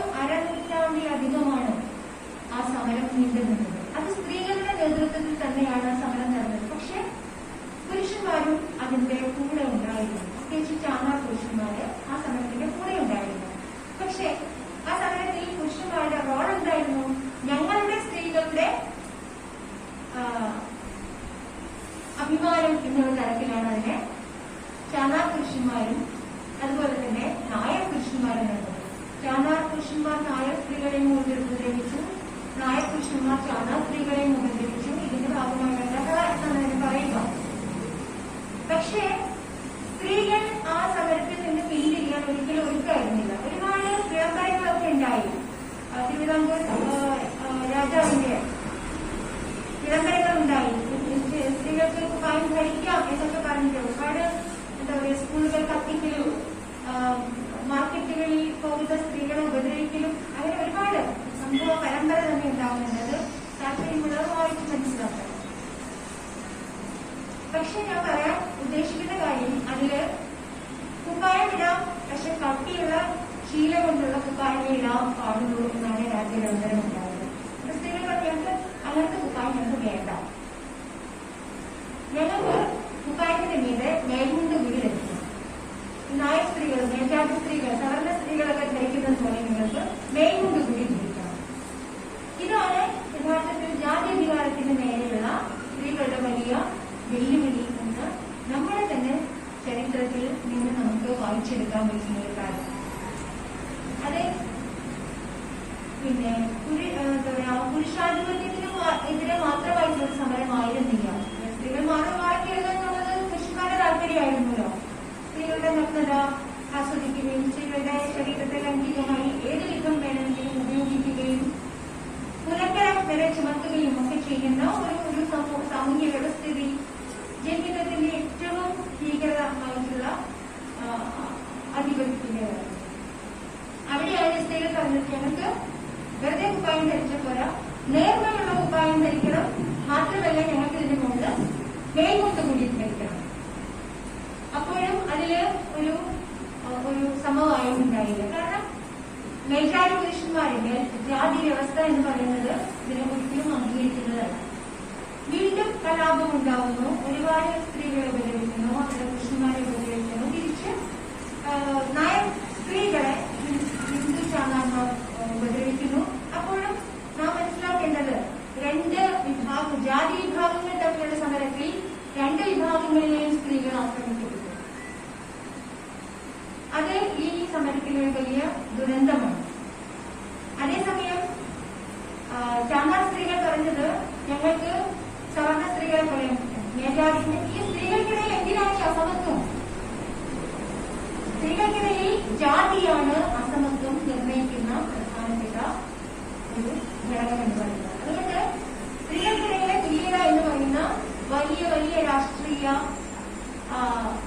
പ്രശ്നമാണ് ചാന്നാർ സമരം കേരളത്തിൽ ഉയർത്തിയത്. ഞാൻ പറയുക, ഫെമിനിസം എന്ന് പറയുന്നത് എപ്പോഴും പലപ്പോഴും ആക്രമിക്കപ്പെട്ടത് പാശ്ചാത്യ ചിന്താ പദ്ധതിയിൽ നിന്ന് ഇറക്കുമതി ചെയ്ത ഒരു സിദ്ധാന്തമാണ് എന്നുള്ള വിമർശനമാണ് കുറെ വർഷങ്ങൾക്ക് മുമ്പൊക്കെ കേൾക്കേണ്ടി വന്നിട്ടുള്ളത്. പക്ഷെ അത് അങ്ങനെയല്ല. പാശ്ചാത്യ രാജ്യത്ത് ഇപ്പൊ ബെറ്റി ഫ്രീഡനൊക്കെ 1960കളുടെ ആദ്യത്തിലാണ് ഫെമിനിസ്റ്റിക് എന്ന് പറയുന്ന പുസ്തകം എഴുതിയിട്ടുള്ളത്. ലിബറൽ ഫെമിനിസത്തിന്റെ പിന്നെ മാതാവ് എന്നാണ് ബെറ്റി ഫ്രീഡൻ നമ്മൾ പറയുക. അതിനേക്കാൾ എത്രയോ മുമ്പാണ് കേരളത്തില് ഈ പറയുന്ന വളരെ സമഗ്രമായിട്ടുള്ള അർത്ഥത്തില് പുരുഷാധിപത്യത്തെയും ജാതി പുരുഷാധിപത്യത്തെയും ജാതീയതയെയും ശരീരത്തിന്റെ പൊളിറ്റിക്സിനെയും ശരീരത്തിന്റെ നഗ്നതയെ സംബന്ധിച്ചിട്ടുള്ള സ്വയം നിർണയാവകാശത്തിന് വേണ്ടിയിട്ടുള്ള സമരം കൂടിയായിരുന്നു അത്. സെക്ഷുവാലിറ്റി എന്ന് പറയുന്ന വലിയ സംഹിത കൂടി ഉൾപ്പെടുത്തിക്കൊണ്ട് ഏറ്റവും സമഗ്രമായിട്ടുള്ള അർത്ഥത്തിലാണ് കേരളത്തിലെ ആദ്യത്തെ സ്ത്രീ സമരം ഉയർന്നു വന്നിട്ടുള്ളത്. നാം ഇന്ന് ഇപ്പൊ ഇവിടെ ഇരിക്കുന്നുണ്ടെങ്കിൽ ഇതുപോലെയൊക്കെ വിദ്യാഭ്യാസം ചെയ്യുകയും വസ്ത്രം ധരിക്കുകയും നമുക്ക് ഇഷ്ടപ്പെട്ട വസ്ത്രങ്ങൾ ധരിക്കാം അല്ലേ? ഇപ്പൊ എത്ര പേർക്ക് ഇപ്പോഴും ഉണ്ടെന്ന് എനിക്ക് സംശയമില്ല, അല്ലെങ്കിൽ ഞാൻ പിന്നെ വരാം. എന്നാൽ പോലും അത്യാവശ്യം നമ്മൾ ചുരിദാറിടാൻ ഉള്ള ഒരു സ്വാതന്ത്ര്യത്തിലേക്കെങ്കിലും എത്തിയിട്ടുണ്ട്.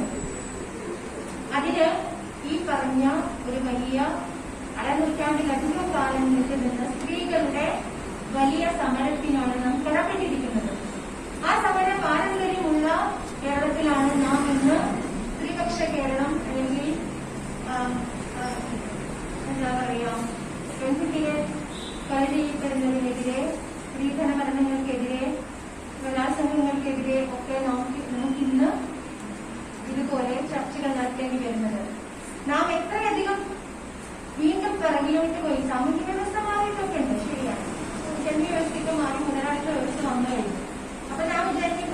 രീതിയിലേക്കാണ് പോകുന്നതെന്നാണ്.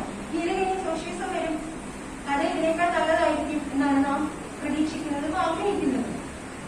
പക്ഷേ നാം ഏത് കാലത്തേക്കാണ് സ്ത്രീകളുടെ ജീവിതത്തിന്റെ ഒരു സൂചികകൾ എടുത്ത് നോക്കിക്കഴിഞ്ഞാൽ നാം ഏത് ലോകത്തേക്കാണ് പോകുന്നത്? വലിയ വൈരുദ്ധ്യാത്മകമാണ് സ്ത്രീകളുടെ പദവി എന്ന് നാം കേരള മാതൃകയിൽ വിശേഷിപ്പിക്കുന്നത്.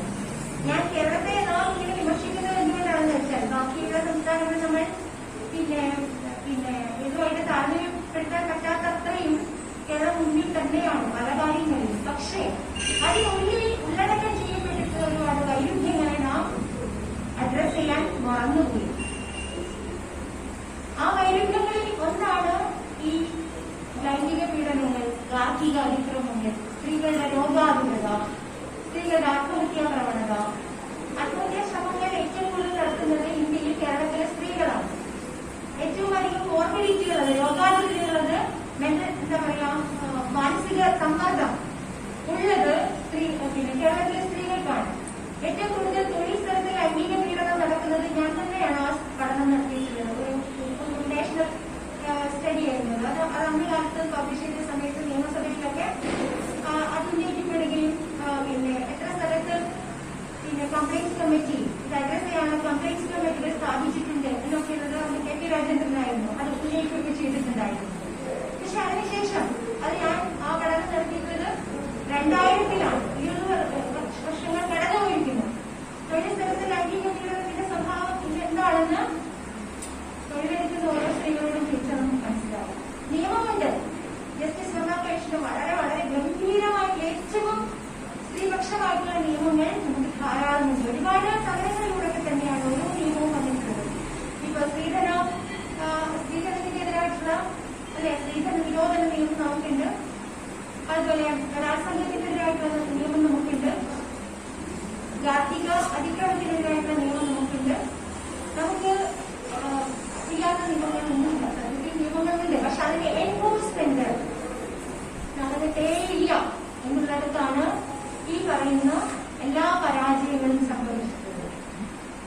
എന്തിനാണ് ഒരു നിയമം നോക്കുകുത്തിയായിട്ടിരിക്കുന്നത്? ഏതെങ്കിലും ഒരു സ്ത്രീക്ക് വല്ലപ്പോഴും അതെടുത്ത് ഉപയോഗിക്കാം എന്നുള്ളൊരു നിയമപരമായിട്ടുള്ളൊരു ആക്സസ് ഉണ്ട് എന്നതൊഴിച്ചാൽ എല്ലാ സ്ത്രീകൾക്കും അത് അവർ ചോദിക്കാതെ തന്നെ ലഭ്യമാക്കണം എന്ന് പറയുന്ന തരത്തിൽ ഓരോ ഭരണകൂടത്തിനും ഉത്തരവാദിത്തമുണ്ട് ഇത് എൻഫോഴ്സ് ചെയ്യാനായിട്ട്. കഴിഞ്ഞ എത്രയോ വർഷങ്ങളായിട്ട് എല്ലാ സർക്കാരുകളും മാറി മാറി ഭരിച്ചിട്ടുള്ള സംസ്ഥാനമാണ് കേരളം. എന്തുകൊണ്ടാണ് സ്ത്രീധന പീഡനം ഈ കഴിഞ്ഞ ദിവസങ്ങളിൽ എത്ര കുട്ടികളാണ് മരിച്ചത്? വളരെ എഡ്യൂക്കേറ്റഡ് ആയിട്ടുള്ള എത്രയോ പെൺകുട്ടികളാണ് മരിച്ചത്. ഞാൻ പറയുന്നത് ഇത് മഞ്ഞുമലയുടെ ഒരു അഗ്രം മാത്രമാണ്. മഞ്ഞുമലയുടെ അഗ്രം കഴിയണം. വളരെ കുറച്ച് ഇതിൽ തുഞ്ചി മാത്രമേ കാണാൻ പറ്റുള്ളൂ. ബാക്കി ഏറ്റവും കൂടുതൽ അതിന്റെ അടിയിലായിട്ട് നമുക്ക് കാണാൻ പറ്റില്ല. ഇവിടെ ഇരിക്കുന്ന എത്രയോ പേർ എനിക്കറിയാം ഓരോരുത്തരുടെയും ജീവിതത്തില് ഏതെല്ലാം തരത്തിലാണ് ഈ പറയുന്ന അപമാനമാണെങ്കിലും ചൂഷണമാണെങ്കിലും അടിച്ചമർത്തലാണെങ്കിലും മർദ്ദനമാണെങ്കിലും റേപ്പ് വിത്തിൻ ദ മാരേജ് എന്ന് പറയുന്ന ഒരു പ്രതിഭാസം കൂടിയുണ്ട്. കല്യാണം കഴിച്ച ഭർത്താവിന് ഭാര്യയെ ബലാത്സംഗം ചെയ്യാം എന്നുവെച്ചാൽ ബലാത്സംഗം വെച്ചാൽ വേറൊന്നുമില്ല. അവരുടെ സമ്മതമില്ലെങ്കിലും അവന് അയാളുടെ സെക്ഷൽ ആവശ്യം നിർവഹിക്കാം. അതിനുള്ളൊരു ശരീരമാണ്. അത് എതിർക്കാൻ സ്ത്രീക്ക് അവകാശമോ അധികാരമോ ഇല്ല. കാരണം അത് കല്യാണം എന്ന് പറയുന്നത് സെക്ഷൽ ഇന്റർകോഴ്സിനുള്ള ഒരു സാങ്ഷൻ ആയിട്ടാണ് നമ്മുടെ സമൂഹം, നമ്മുടെ തന്നെ കുടുംബങ്ങൾ ഒക്കെ കണക്കാക്കുന്നത്. ഒരു സ്ത്രീക്ക് ഭർത്താവിനെ ചെയ്യാൻ വരുന്നു ഒന്നും സ്വന്തം അച്ഛനോടൊന്നും പോയി പറയാൻ പറ്റില്ല അല്ലെ? പറയാൻ പറ്റുമോ? പറയാൻ പറ്റില്ല. നമുക്ക് സമ്മതിക്കണം, അവിടെ തന്നെ നിൽക്കണം. അല്ലെങ്കിൽ അടിച്ചാലും അതൊക്കെ സഹിച്ചു നിൽക്കണം. അങ്ങനെയാണ് പല കുടുംബങ്ങളും ഇന്ന് നിലനിന്നു പോകുന്നത്. സ്ത്രീകളുടെ സഹനത്തിന്റെ പുറത്താണ് നമ്മുടെ കുടുംബ ഭദ്രത എന്ന് പറയുന്നത് ഇന്ന് നിലനിൽക്കുന്നത്. അതുകൊണ്ടാണ് ഞാൻ നടത്തിയ സ്റ്റഡി 95% സ്ത്രീകളും ഒരു നിർവചനമൊക്കെ ഉണ്ട്. മാനസികമായ, വൈകാരികമായ, ശാരീരികമായ, ലൈംഗികമായ ഇത്രയും വലിയ വിശാലമായിട്ടുള്ള അർത്ഥത്തിലാണ് നമ്മൾ സെക്ഷൽ ഹരാസ്മെന്റിനെ കാണേണ്ടത്, അല്ലെങ്കിൽ ഡൊമസ്റ്റിക് വയലൻസിനെ കാണേണ്ടത്. ഒരടിയെങ്കിലും കിട്ടാത്ത എത്ര സ്ത്രീകൾ ഈ കൂട്ടത്തിലുണ്ട്? വീട്ടിലും എന്റെ കൈ കൊട്ടാമോ ഒരു അടി പോലും സ്വന്തം വീട്ടിൽ നിന്നോ ഭർത്താവിന്റെ വീട്ടിൽ നിന്നോ ഭർത്താവിന്റെ കയ്യിൽ നിന്നോ കിട്ടാത്ത എത്ര സ്ത്രീകൾ ഈ കൂട്ടത്തിൽ എന്റെ മുന്നിൽ ഇരിക്കുന്നുണ്ട്. സത്യസന്ധമായി പറയാം, കയ്യിന്റെ ശരിക്കും എത്തണം, മുഴുവൻ എത്തണം. സൗഭാഗ്യമാണ്.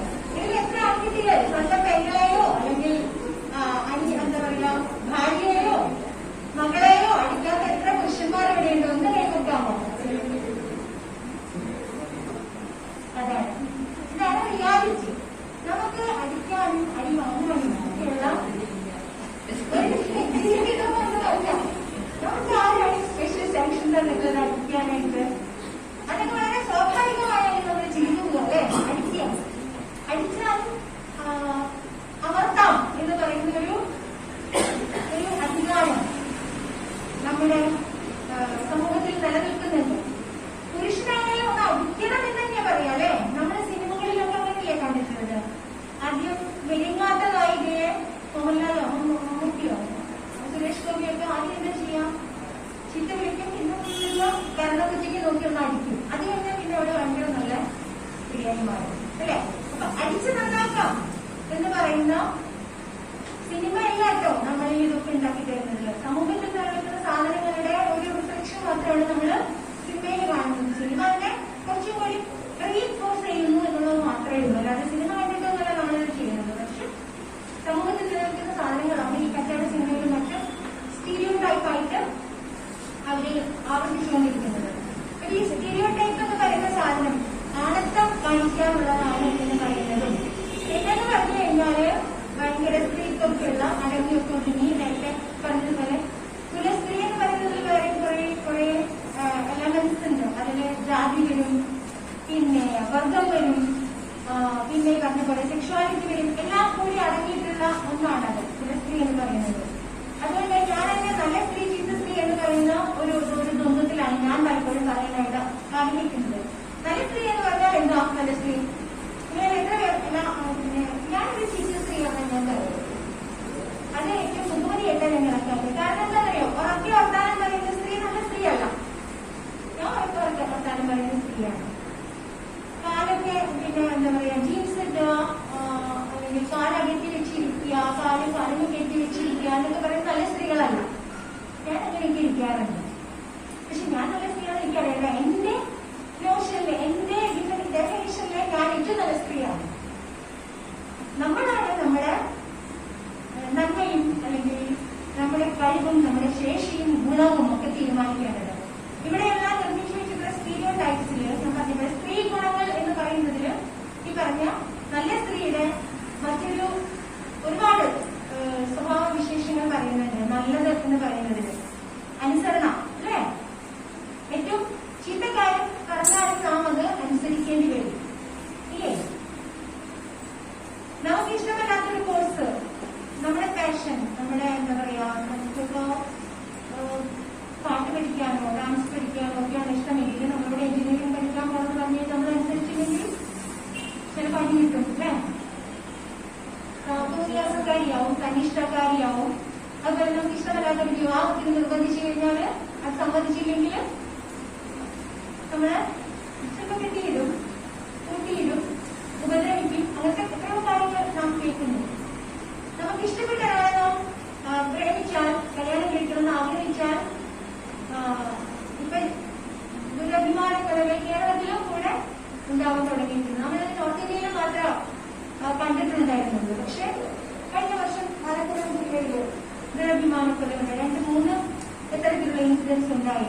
മറ്റൊരു കുട്ടിയുണ്ടല്ലോ, ആ കുട്ടിയുടെ പേര് ഞാൻ പറഞ്ഞു, കെവിൻ കല്യാണം കഴിച്ചിരിക്കും. അതെല്ലാം ദുരഭിമാന കൊലയുടെ നമ്മുടെ മുന്നിൽ ഉണ്ടാക്കിയ വലിയ നടുക്കങ്ങളാണ്. അപ്പോ നമ്മുടെ ഇഷ്ടം, നമ്മുടെ സ്വയം നിർണയാവകാശം എന്ന് പറയുന്നത് നാം ഉപയോഗിച്ചു കഴിഞ്ഞാൽ നാം നല്ല സ്ത്രീ അല്ല, നാം ചീത്ത സ്ത്രീയാണ്. അങ്ങനെ നോക്കുമ്പോൾ എല്ലാവരും നല്ല സ്ത്രീകളായി ജീവിക്കാൻ ശ്രമിച്ചതിന്റെ ഒരു പരിണിത ഫലമാണ് ഇന്നത്തെ ഈ ഒരു ദുരന്തം എന്ന് പറയുന്ന സംഗതി. സ്ത്രീകൾക്ക് ഈ ഒരു ബോധമുണ്ടാകേണ്ട ആവശ്യമുണ്ട്, അവബോധമുണ്ടാകേണ്ട ആവശ്യമുണ്ട്. എന്തുകൊണ്ട് നിങ്ങൾക്ക് നോ പറഞ്ഞുകൂടാ? ഇഷ്ടമല്ലാത്ത കാര്യങ്ങൾ ഇഷ്ടമല്ല എന്ന് തന്നെ എന്തുകൊണ്ട് നമ്മുടെ പെൺകുട്ടികൾക്ക്, മുതിർന്ന സ്ത്രീകൾക്ക് പോലും പറയാൻ പറ്റുന്നില്ല? എന്തിന് രാഷ്ട്രീയ പാർട്ടികളിലെ സ്ത്രീകൾക്ക് പോലും അവര് നേതാക്കളൊക്കെയാണ്, നമ്മുടെയൊക്കെ മുമ്പിൽ അവർ വലിയ നേതാക്കളാണ്. പക്ഷേ ഇഷ്ടമല്ലാത്ത കാര്യങ്ങൾ സ്വന്തം പാർട്ടികൾക്കുള്ളിൽ ഏത് പാർട്ടിയാണ് ചെയ്യുന്നത്? നടക്കുമ്പോൾ അതിനെ എതിർക്കാനോ നോ പറയാനോ ആ സ്ത്രീകൾക്ക് പോലും പറ്റുന്നില്ല എന്നുള്ളിടത്താണ് നമ്മുടെ അധികാരം എന്ന് പറയുന്നത്. ഇന്ന് രാഷ്ട്രീയ അധികാരം വളരെ വളരെ പരമപ്രധാനമാണ്. നമ്മുടെ ജീവിതമായിട്ട് ബന്ധപ്പെട്ട എല്ലാ കാര്യങ്ങളെയും നിർണ്ണയിക്കുന്നത് ഇന്ന് രാഷ്ട്രീയ അധികാരമാണ്. സാമൂഹ്യ അധികാരം ശരിയാണ്, അതിലാണ് ഈ ജാതി വ്യവസ്ഥ തുടങ്ങിയിട്ടുള്ള പിന്നെ എല്ലാ കാര്യങ്ങളും നിലനിൽക്കുന്നത്. അതിനെ എതിർത്തുകൊണ്ട് നിൽക്കുന്നത് പോലും നമുക്ക് നമ്മുടെ നിയമപരമായിട്ടുള്ള അവകാശങ്ങൾ, നമ്മുടെ സ്വയം നിർണയ അവകാശങ്ങൾ ഒക്കെ നമുക്ക് നിവർത്തിച്ച് കിട്ടാനുള്ള ഒരു പ്രധാന മണ്ഡലം എന്ന് പറയുന്നത് രാഷ്ട്രീയ അധികാരത്തിന്റെയാണ്. അതിനാണ് ഭരണകൂടങ്ങളും രാഷ്ട്രീയ പ്രസ്ഥാനങ്ങളും സാമൂഹ്യ പ്രസ്ഥാനങ്ങളും സംഘടനകളും ഒക്കെ മുന്നിട്ട് നിൽക്കേണ്ടത്.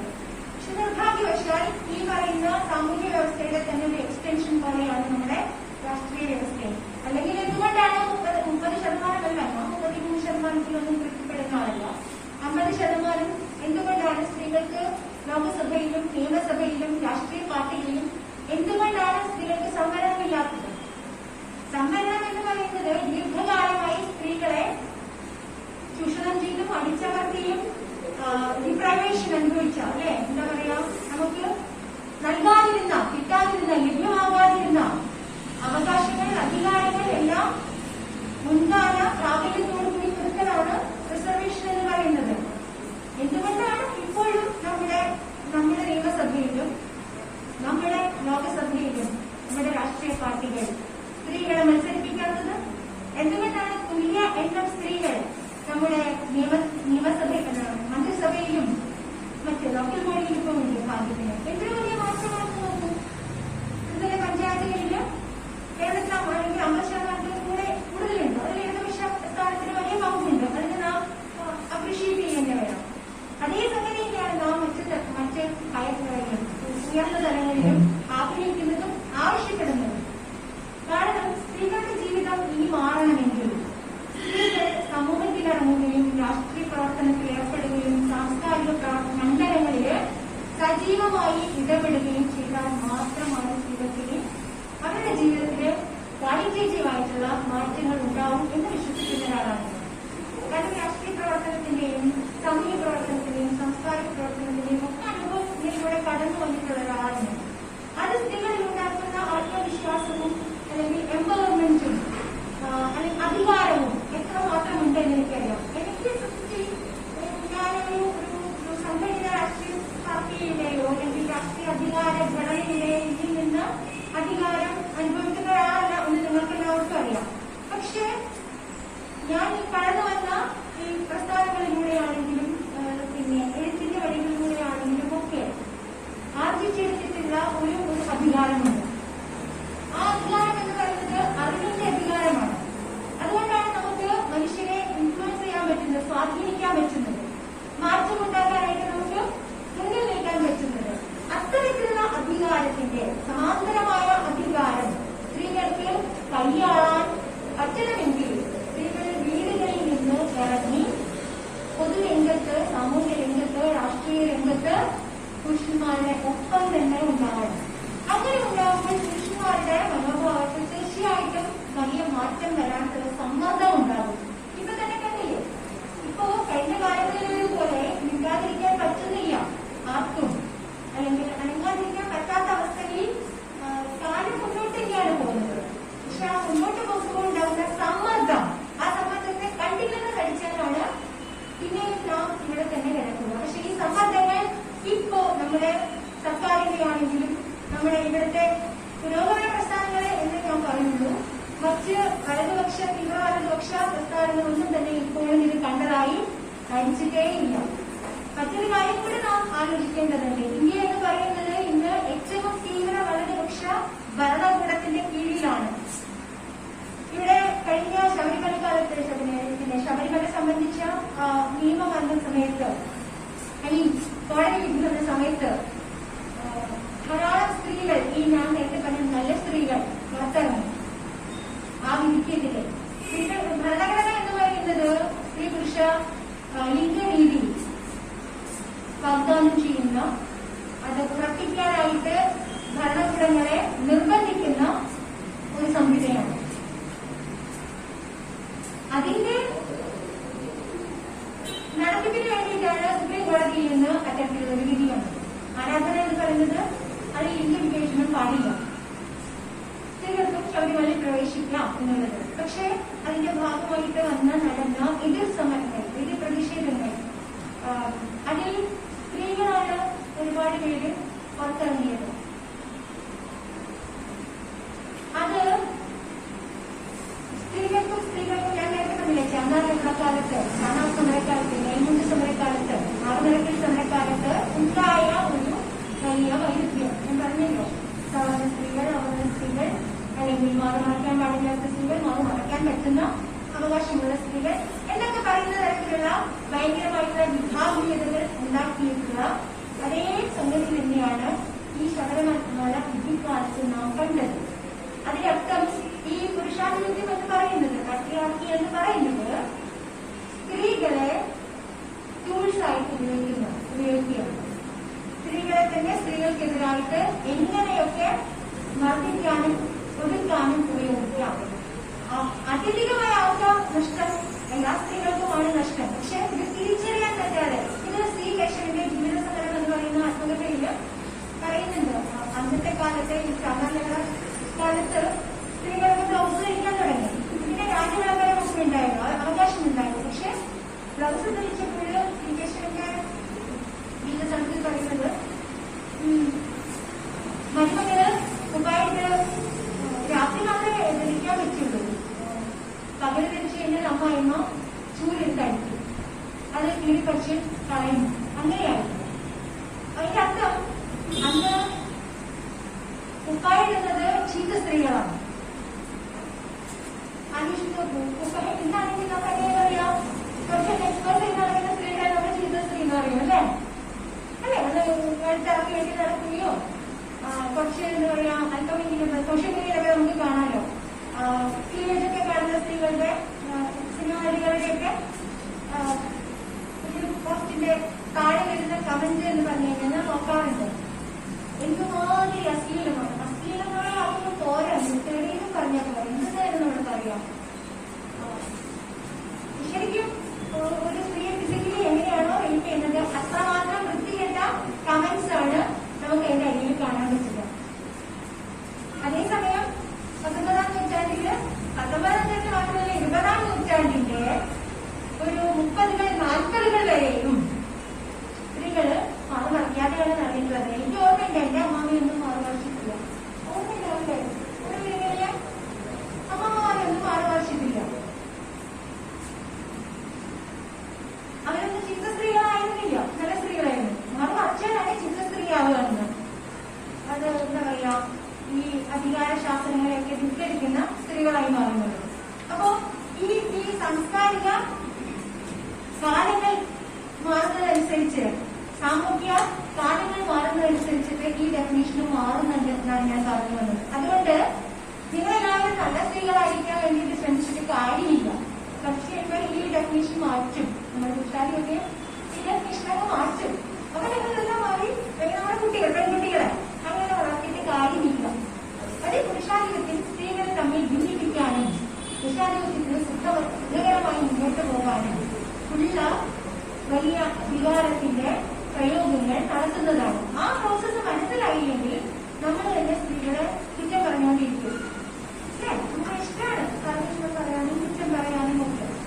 അത് പക്ഷേ അത്യധികമായി സഹായിക്കുക സ്ത്രീകളെയല്ല, പക്ഷെ പുരുഷാധിപത്യത്തെയാണ്. ഞാൻ പുരുഷന്മാരുടെ പോലെ പറയില്ല. എല്ലാവരും എന്താ പറയാ, ഈ പറഞ്ഞ പോലെ പുരുഷനായി ജനിച്ചു എന്നുള്ളത് കൊണ്ട് പ്രിവിലേജസ് ഉണ്ട്. ആ പ്രിവിലേജ് ഉപേക്ഷിക്കാൻ ഒരു പുരുഷനും തയ്യാറല്ല. അങ്ങനെയാണ് എല്ലാ പുരുഷന്മാരും ഈ പുരുഷാധിപത്യത്തിന്റെ ഗുണഭോക്താക്കളാണ് നമ്മൾ പറയുന്നത്.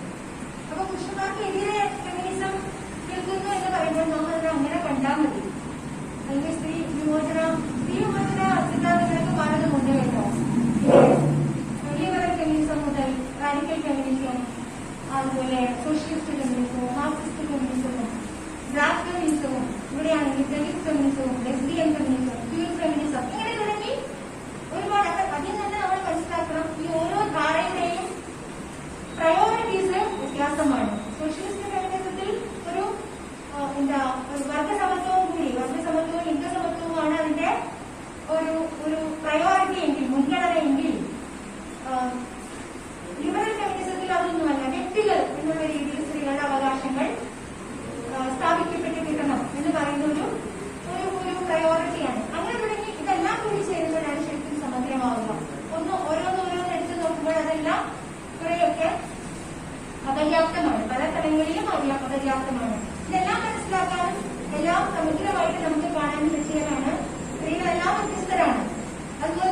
തലത്തിൽ കാണുന്നില്ല. ഒരു കയ്യിൽ എനിക്ക് കാണാൻ പറ്റില്ല.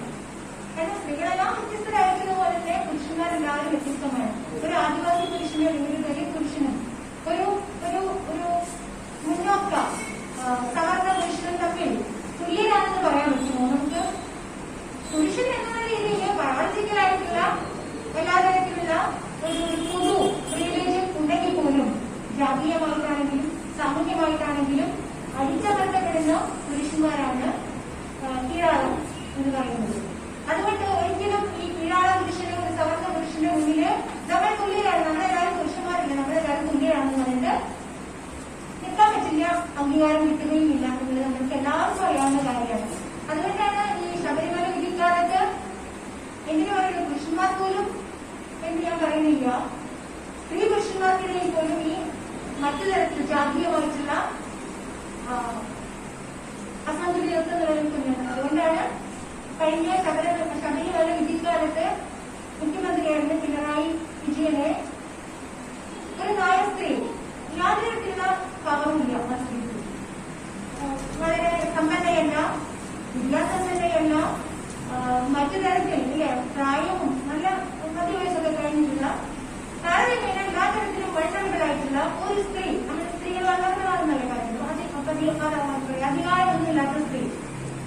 പക്ഷേ മുഖ്യമന്ത്രിയെ പുറത്തു നിന്ന് സ്റ്റേജിൽ നിന്ന് അല്ലെങ്കിൽ എന്താ പറയാ എല്ലാ വിദ്യാർത്ഥിയിൽ നിന്ന് ചീത്ത വിളിച്ചു അല്ലെ, തെറി വിളിച്ചു അല്ലെ. എന്ത് തരം അധികാരമാണ് ആ സ്ത്രീക്ക് അപ്പോ പ്രയോഗിക്കാൻ പറ്റിയത്? ജാതി എന്ന് പറയുന്ന അധികാരമാണ് ആ സ്ത്രീയെ അതിന് ആത്മവിശ്വാസമുള്ളവരാക്കിയത്. ആ ആത്മവിശ്വാസം പക്ഷേ സ്ത്രീക്കും എതിരാണ്, ജാതിക്കും ലിംഗസമത്വത്തിനും ജാതി സമത്വത്തിനും വർഗസമത്വത്തിനും ഒക്കെ എതിരായിട്ടുള്ള ആത്മവിശ്വാസമാണ്. അതിനെ നാം ജാതി അഹന്ത എന്നാണ് പറയുന്നത്, ആത്മവിശ്വാസം എന്നല്ല. ആ ജാതി അഹന്ത എന്ന് പറയുന്നത് ഞാൻ പറഞ്ഞ ഇതെല്ലാം ഇത്രയും സങ്കീർണമായി നിൽക്കുന്ന ഒരു സാമൂഹ്യ രാഷ്ട്രീയ യാഥാർത്ഥ്യത്തിനുള്ളിൽ നിന്നിട്ടാണ് നമുക്ക് സ്ത്രീകളുടെ നിലവിളിയെ കുറിച്ച് അല്ലെ, സ്ത്രീകൾ നിലവിളിക്കുന്ന കൈനക്കുഞ്ഞിനെ കാണുന്നു എന്ന് നമ്മളിങ്ങനെ പറയും. സ്ത്രീകൾ സ്ത്രീകളുടെ അവകാശങ്ങൾക്ക് വേണ്ടി ശരിയാണ് ചങ്കുമുട്ടി മുദ്രാവാക്യം വിളിച്ചിട്ടുണ്ട്, അടികൊണ്ടിട്ടുണ്ട്, രക്തസാക്ഷിത്വം വഹിച്ചിട്ടുണ്ട്, സമരത്തിലൊക്കെ പങ്കെടുത്തിട്ടുള്ള ധാരാളം സ്ത്രീകൾ അപമാനിക്കപ്പെട്ടിട്ടുണ്ട്, റേപ്പ് ചെയ്യപ്പെട്ടിട്ടുണ്ട്. അങ്ങനെയൊക്കെ നേടിയെടുത്തിട്ടുള്ള കുറെ സ്വാതന്ത്ര്യത്തിന്റെ പുറത്താണ് നമ്മൾ എല്ലാവരും നിന്ന് സംസാരിക്കുന്നതും തൊഴിലെടുക്കുന്നതും പിന്നെ വസ്ത്രം ധരിക്കുന്നതും നമ്മുടേതായിട്ടുള്ള രീതിയിൽ ചില സന്തോഷങ്ങൾ എങ്കിലും ആസ്വദിക്കുന്നത്, അനുഭവിക്കുന്നത്. പക്ഷേ അതെല്ലാം സുസ്ഥിരമാണോ എന്നുള്ളതാണ് നമ്മൾ ഇന്നിപ്പോൾ നിൽക്കുന്നത്. ഇത് എത്ര കാലം പോകും? ഞാൻ പറഞ്ഞു വന്ന കാര്യം ഇത് അധികം കാലം ഇങ്ങനെ പോകില്ല എന്ന് തന്നെയാണ്. ഇന്ത്യ എന്ന് പറയുന്ന രാജ്യം ഒരു തീവ്ര ഹിന്ദുത്വ ഭരണകൂടത്തിന് കീഴിൽ ഇനി ഏറെക്കാലം മുന്നോട്ട് പോയി കഴിഞ്ഞാൽ നമ്മുടെ ഈ നേടിയ നേട്ടങ്ങൾ പോലും നമുക്ക് ഏറ്റവും അധികം അരക്ഷിതമായിട്ടിരിക്കും. ഞാനിവിടെ രാഷ്ട്രീയം പറയുകയാണെന്ന് നിങ്ങളിൽ പലരും രാഷ്ട്രീയ അഭിപ്രായ വ്യത്യാസമുള്ളവരൊക്കെ ഉണ്ടാകുമായിരിക്കും. പക്ഷെ ഞാൻ പറഞ്ഞു വന്നത് ഒരു ബ്രാഹ്മണിക് പാട്രിയാർക്കിയുടെ ജാതി ഹിന്ദുത്വത്തിന്റെ ഒരു വലിയ പവറാണ് ഇന്ന് ഇന്ത്യയിൽ നടന്നുകൊണ്ടിരിക്കുന്നത്. അതുകൊണ്ടാണ് പെൺകുട്ടികളെ പ്രേമിക്കുമ്പോൾ ഇന്ന് ശ്രീരാമസേന, ഹനുമാൻ സേന ഇതിലൊക്കെ വന്ന് പെൺകുട്ടികളെ ഓടിക്കുന്നു. പ്രേമിക്കാൻ പറ്റില്ല. സദാചാര പോലീസിംഗ് കൂടി വരുന്നു, കേരളത്തിൽ പോലും കൂടി വരുന്നു. സ്ത്രീകൾക്ക് 6 മണി കഴിഞ്ഞാൽ പുറത്തിറങ്ങാൻ പറ്റും എന്നാണ് നമ്മളൊക്കെ പ്രതീക്ഷിച്ചിരുന്നത് അല്ലേ.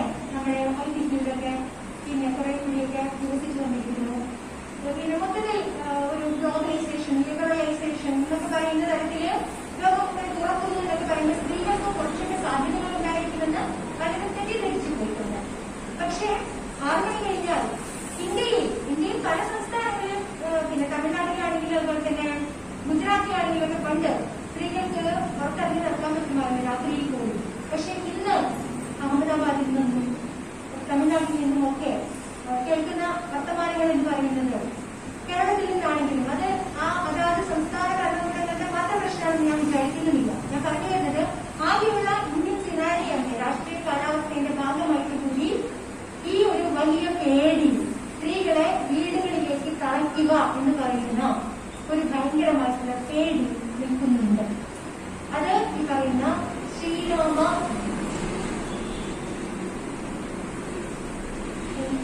പുരുഷൻ എന്ന് പറയില്ലേ, ആ മര്യാദ പുരുഷന്റെ മറ്റൊരു ഒരു ബിംബനിർമ്മിതിയായിട്ടുള്ള സീത, ശീലാവതി, സാവിത്രി എന്ന് പറയുന്ന ഒരു ബിംബനിർമ്മിതിയിലേക്ക് ഇന്ത്യൻ സ്ത്രീകളെ വീണ്ടും തിരിച്ചു കൊണ്ടുപോകാനുള്ള വലിയ പരിശ്രമങ്ങൾ നടക്കുന്നുണ്ട്. അതിന്റെ ഭാഗമായി തന്നെയാണ് ആ നാമജപ സമരത്തെ ഞാൻ കാണുന്നത്. അതുകൊണ്ട് നമ്മുടെ കുട്ടികൾ ഇനിയും വരിക്കും, ഇനിയും ബലാത്സംഗിച്ചിരിക്കണം. അതിന് പ്രായവ്യത്യാസമൊന്നും ഉണ്ടാകില്ല. നമ്മുടെ പുരുഷന്മാരെ ഇനിയും നമ്മുടെ വീടുകളിൽ സ്ത്രീകളെ കല്ലും തെരുവിക്കും, ഒരിക്കലും ഭർത്താക്കന്മാരെ മർദ്ദിക്കും. ഇതൊക്കെ ഇനിയും തുടരും. തുടരാതിരിക്കണമെങ്കിൽ ഓരോ സ്ത്രീയും തങ്ങൾ അനുഭവിക്കുന്ന പ്രശ്നങ്ങൾ തുറന്ന് പറയാൻ ധൈര്യമുള്ളവരായിട്ട് ഇരിക്കണം. സർക്കാരിന്റെ അടുത്ത് തുറന്ന് പറയണം ഇന്ന പ്രശ്നങ്ങൾ. ഇവിടെയും എത്ര എത്ര കോടി സ്ത്രീകളുണ്ട്. നമ്മുടെ ജനസംഖ്യയുടെ 50% സ്ത്രീകളുണ്ട്. ഇത്രയും സ്ത്രീകൾ ഒന്നിച്ച് നിന്ന് പുറത്തിറങ്ങിക്കഴിഞ്ഞാല് തീർച്ചയായിട്ടും പിന്നെ സർക്കാർ സ്ത്രീകളുടെ പ്രശ്നം നീക്കും. ഇപ്പോഴത്തെ സർക്കാർ അത്തരത്തിലുള്ള കമ്മിറ്റ്മെന്റ് ഓൾറെഡി പ്രകടിപ്പിച്ചു കഴിഞ്ഞിട്ടുള്ളതാണ്. പിന്നെ ഞാൻ പറയട്ടെ, ഒരു ലോകത്തിന്റെ ക്രമം എന്ന് പറയുന്നത് തന്നെ പാട്രിയാർക്കിയുടേതാണത്. ഒരു ദിവസം കൊണ്ട് 2 ദിവസം കൊണ്ട് തീർച്ചയായിട്ടും ഇത് മുഴുവൻ അവസാനിപ്പിക്കാൻ പറ്റുമെന്ന് നമ്മൾ വിചാരിക്കുന്നേയില്ല. പക്ഷേ നമ്മുടെ ജീവിതകാലത്ത് നമുക്ക് സ്ത്രീ എന്ന രീതിയിൽ അഭിമാനത്തോടു കൂടി അന്തസ്സോടു കൂടി ആരുടെയും മർദ്ദനമേൽക്കാതെ ജീവിക്കാനുള്ള അവകാശമുണ്ട്. ആ തിരിച്ചറിവില് നമുക്ക് അനുയോജ്യമായിട്ടുള്ള ഒരു കുടുംബത്തിന്റെ ഒരു ചേഞ്ച്, ഒരു മാറ്റം, ട്രാൻസ്ഫോർമേഷൻ നടത്താൻ എന്ത് ചെയ്യാൻ പറ്റും?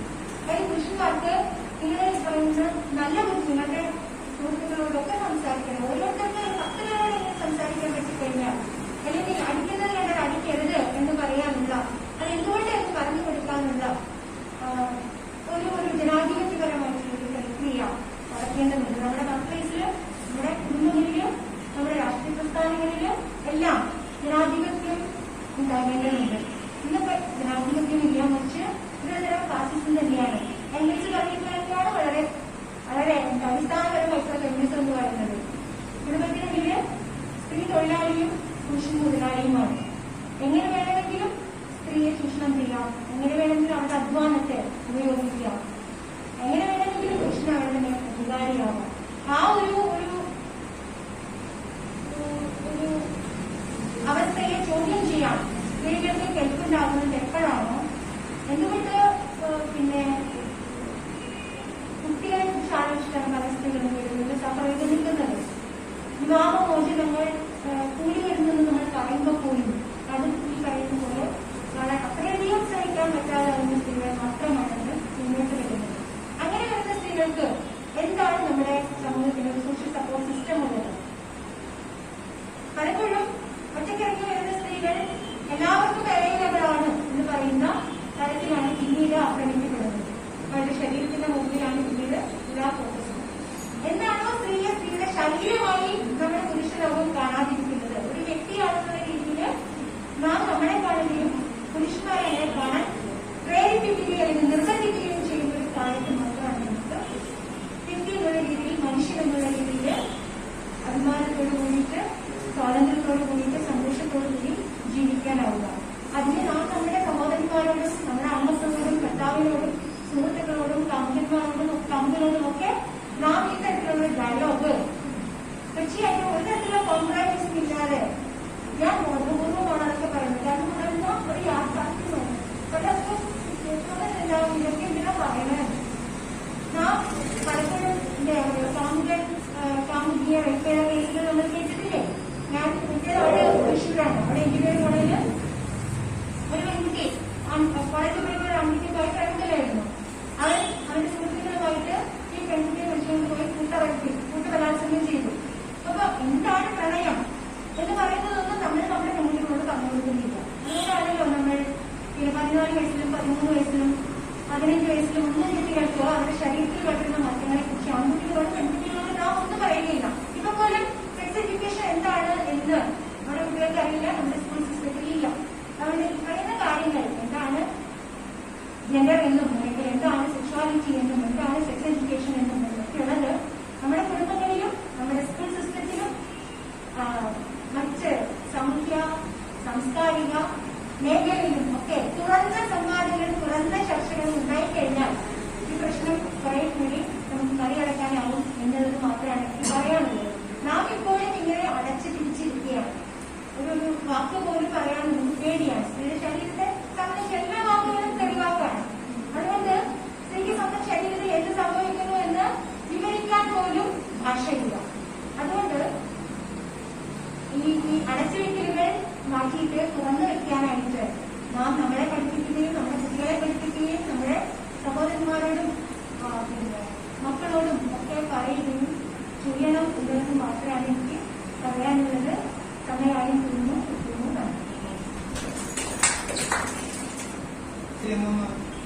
ഒരു സമ്പ്രദായം കൊണ്ടല്ല കെട്ടിച്ച് അയക്കാമെന്നത്, അതിനി മാറണം. രണ്ടുപേര് കല്യാണം കഴിച്ച് ഒരുമിച്ച് ജീവിക്കുക എന്നുള്ളത് മാറണമെന്നാണ് എനിക്ക് തോന്നുന്നത്. ഈ അടുത്തിടെ സിനിമ കണ്ടിട്ട് ഞാൻ എന്റെ മക്കളും കൂടെ ഇന്ന് കണ്ടതാണ്. പക്ഷെ ഞാൻ അതിന്റെ അഭിപ്രായം ഡിസ്കസ് ചെയ്തപ്പോൾ ഞാനങ്ങ് ഞെട്ടിപ്പോയി. എന്റെ അഭിപ്രായം അല്ല അവരേത്. പക്ഷെ എനിക്കപ്പോൾ മനസ്സിലായി ഞാൻ മാറേണ്ടിയിരിക്കുന്നത്. അങ്ങനെ നമ്മളെല്ലാവരും നമ്മുടെ മാറ്റങ്ങൾ നമ്മൾ അംഗീകരിക്കുകയും ആവശ്യമുള്ള മാറ്റങ്ങൾ വരുത്തുകയും വീടുകളിൽ നിന്ന് തുടങ്ങാൻ വേണമെന്നാണ് എനിക്ക് തോന്നുന്നത്. ആശംസ അർപ്പിക്കാനായി ശ്രീമതി ശ്രീകൃഷ്ണൻ.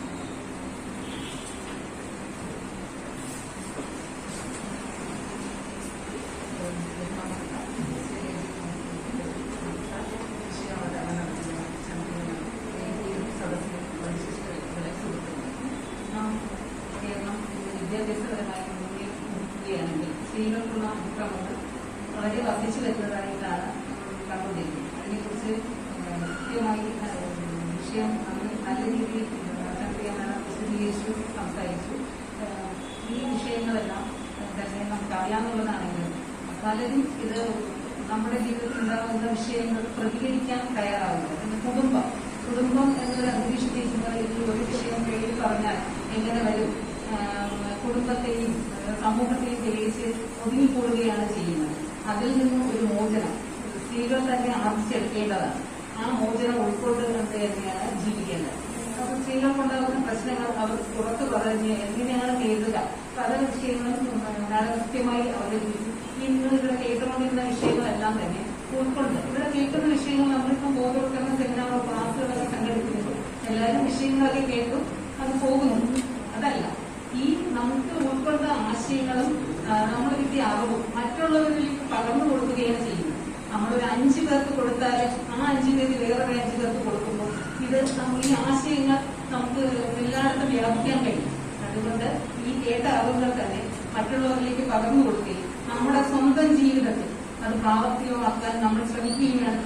നമ്മൾ പറയുന്നു അത് എനിക്കിതൊന്നും ബാധകമല്ല, മറ്റുള്ളവരിത് ചെയ്യട്ടെ എന്നൊരു നിലപാട് മാറ്റിയിട്ട് നമ്മുടെ ജീവിതത്തിൽ തന്നെ എല്ലാ കാര്യങ്ങളും കുട്ടികളെ തന്നെ സമത്വമായി ചിന്തിക്കുക. തുല്യത എന്ന് നമ്മൾ എപ്പോഴും പറയും. തുല്യത എന്ന് പറയുന്നുണ്ടെങ്കിലും അംഗീകാരം പോലും സ്ത്രീ പുരുഷനും അംഗീകരിക്കുക, പരസ്പരം അങ്ങോട്ടും ഇങ്ങോട്ടും അംഗീകരിക്കുക എങ്കിലും തയ്യാറാകണം. അംഗീകരിച്ച് ജീവിച്ചാൽ വലിയ പ്രശ്നങ്ങൾ ഉണ്ടാകാതിരിക്കുമെന്നാണ് എനിക്ക് തോന്നുന്നത്. അപ്പൊ അത്തരത്തിൽ എല്ലാവരും ഒന്ന് നിങ്ങളുടെ പരസ്പരം അങ്ങോട്ടും ഇങ്ങോട്ടും ചർച്ച ചെയ്ത് ഈ വിഷയത്തിൽ എന്ന് വെച്ചാൽ ഇന്ന് സമൂഹം ഏറ്റവും കൂടുതൽ പെൺകുട്ടികൾ എനിക്കും ഉണ്ട് ഒരു മകൾ. അപ്പോൾ നമുക്ക് പെൺകുട്ടികളെയൊക്കെ വെളിയിലിറക്കാൻ തന്നെ ഒരു പേടിയാണ് എന്ന് വെച്ചാൽ. പക്ഷെ ഇന്നത്തെ കുട്ടികൾ കൂടുതലും എതിർത്ത് നിന്നും അവർ കഴിവുള്ളവരാണ്. പക്ഷെ ഇന്ന് നമ്മൾ കണ്ടുകൊണ്ടിരിക്കുന്ന സംഭവങ്ങളെന്ന് പറഞ്ഞാൽ അതിന് വിരുദ്ധമായാണ് അവർക്ക് ഒരു ബോധവൽക്കരണം. ഇപ്പൊ നമ്മൾ കിട്ടിയ ആശയങ്ങൾ തന്നെ നമ്മുടെ മക്കളിലേക്കും ആൺകുട്ടികളിലായാലും പെൺകുട്ടികളിലായാലും അത് പകർന്നു കൊടുക്കുക. അത് ചെയ്യാൻ പാടില്ല, ഇങ്ങനെ ചെയ്യാവൂ എന്ന തരത്തിൽ ഒരു ചർച്ച വീടുകളിൽ തന്നെ നടത്തുന്നതെന്നാണ് എന്റെ നിർദ്ദേശം. അപ്പൊ ആ വീടുകളിൽ നിന്നുണ്ടാകുന്ന ആശയങ്ങൾ തന്നെയാണ് അത് സ്കൂളിൽ പോകുമ്പോഴായാലും കോളേജിലായാലും ഏത് തലത്തിലും അത് വീടുകളിൽ നിന്നുണ്ടാകുന്ന ആ വർത്തമാനങ്ങൾ അവർക്ക് സ്വാധീനം ഉണ്ടാകുമെന്ന് തന്നെയാണ് കരുതപ്പെടുന്നത്. അതുകൊണ്ട് ഈ ക്യാമ്പയിൻ ലൈബ്രറി കൗൺസിൽ ഇത് ഉദ്ദേശിച്ചാണ് എല്ലാ ഗ്രന്ഥശാലകളിലും ഇതിനെതിരെ ഒരു ക്യാമ്പയിൻ സംഘടിപ്പിക്കുന്നത്. ഇന്ന് എല്ലാ ഗ്രന്ഥശാലകളിലും സംഘടിപ്പിക്കണമെന്നാണ് നിർദ്ദേശം നൽകിയിട്ടുള്ളത്. ഈ ക്യാമ്പയിൻ വലിയ വിജയമാവട്ടെ എന്ന് ആശംസിക്കുന്നത്.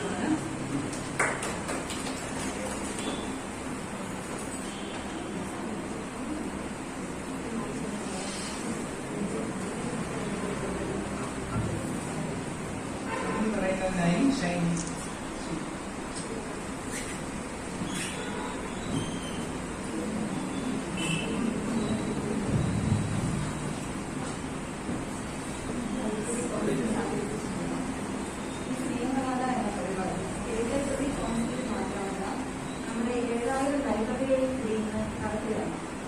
ഇവിടെ ഓരോരുത്തരും പിന്നെ നമുക്ക് സ്ത്രീ സുരക്ഷയെക്കുറിച്ചും സ്ത്രീകളുടെ അതിക്രമത്തെക്കുറിച്ചും വ്യക്തമായും സുതാര്യമായ രീതിയിൽ നമുക്ക് മനസ്സിലാക്കാൻ സാധിച്ചു ഈ വിഷയാവതരണത്തിലൂടെ. അടുക്കളയിൽ നിന്ന് അരങ്ങത്തേക്ക് എന്ന് നമ്മൾ പറയുന്നുണ്ടെങ്കിൽ ഇന്നും അരങ്ങത്തെ സ്ത്രീകൾ എത്തിയിട്ടുണ്ട് എങ്കിൽ പോലും നമ്മൾ സുരക്ഷിതരല്ല എന്ന് നമുക്ക് വ്യക്തമാക്കാം. മാറ്റങ്ങൾ നമുക്ക് അനിവാര്യം തന്നെയാണ്. പക്ഷെ നമ്മൾ ആരും ഇതുവരെ മാറിയിട്ടില്ല. നമ്മുടെ മനോഭാവങ്ങളാണ് യഥാർത്ഥത്തിൽ മാറേണ്ടിയിരിക്കുന്നത്. ഇപ്പോൾ തന്നെ നമ്മുടെ വിസ്മയും സുമിത്രയും മുത്രയും പോലുള്ള കുട്ടികൾ ഇനി നമ്മുടെ കേരളത്തിൽ ഉണ്ടാകാതിരിക്കട്ടെ എന്ന് പറഞ്ഞുകൊണ്ട് ഈ നമ്മളിപ്പോൾ ഉള്ള ഓരോ പെൺകുട്ടികളുടെ ജീവിതങ്ങൾ പെൺ നിലവിളികളാകാതെ പെൺ കരുത്തലിന്റെ ജീവിതങ്ങളാകട്ടെ എന്ന് പറഞ്ഞുകൊണ്ട് ഞാൻ ഈ കർത്തവ്യത്തിലേക്ക് കിടക്കുകയാണ്. സ്നേഹഗാഥ എന്ന പരിപാടി അധ്യക്ഷത വഹിച്ച ശ്രീമതി അനജയ്ക്ക് എന്റെ ഹൃദയത്തിന്റെ ഭാഷയിൽ നന്ദി രേഖപ്പെടുത്തുന്നു. അതുപോലെ തന്നെ ഈ പരിപാടി ഉദ്ഘാടനം ചെയ്ത് നമ്മൾ സംസാരിച്ച നമ്മുടെ ആദരണീയനായ സെക്രട്ടറിക്ക് നമ്മളുടെ ഓരോരുത്തരുടെയും പേരിൽ ഞാൻ നന്ദി രേഖപ്പെടുത്തുന്നു. നമ്മുടെ ഈ പരിപാടിയിൽ വിഷയം അവതരിപ്പിച്ച ശ്രീമതി CK ചന്ദ്രികയ്ക്ക് നമ്മുടെ ജീവനക്കാരുടെ ഓരോരുത്തരുടെയും പേരിലും സ്റ്റേറ്റ് ലൈബ്രറി കൗൺസിലിന്റെ പേരിൽ ഞാൻ നന്ദി രേഖപ്പെടുത്തുന്നു. സ്നേഹഗാഥ പരിപാടിക്ക് സ്വാഗതം പറഞ്ഞ ശ്രീമതി ബിന്ദു, ആശംസ രേഖപ്പെടുത്തിയ ശ്രീമതി ലളിത, പിന്നെ ഈ പരിപാടിയിൽ പങ്കെടുത്ത ഓരോ ജീവനക്കാരെയും ആത്മാർത്ഥമായി നന്ദി പറഞ്ഞുകൊണ്ട്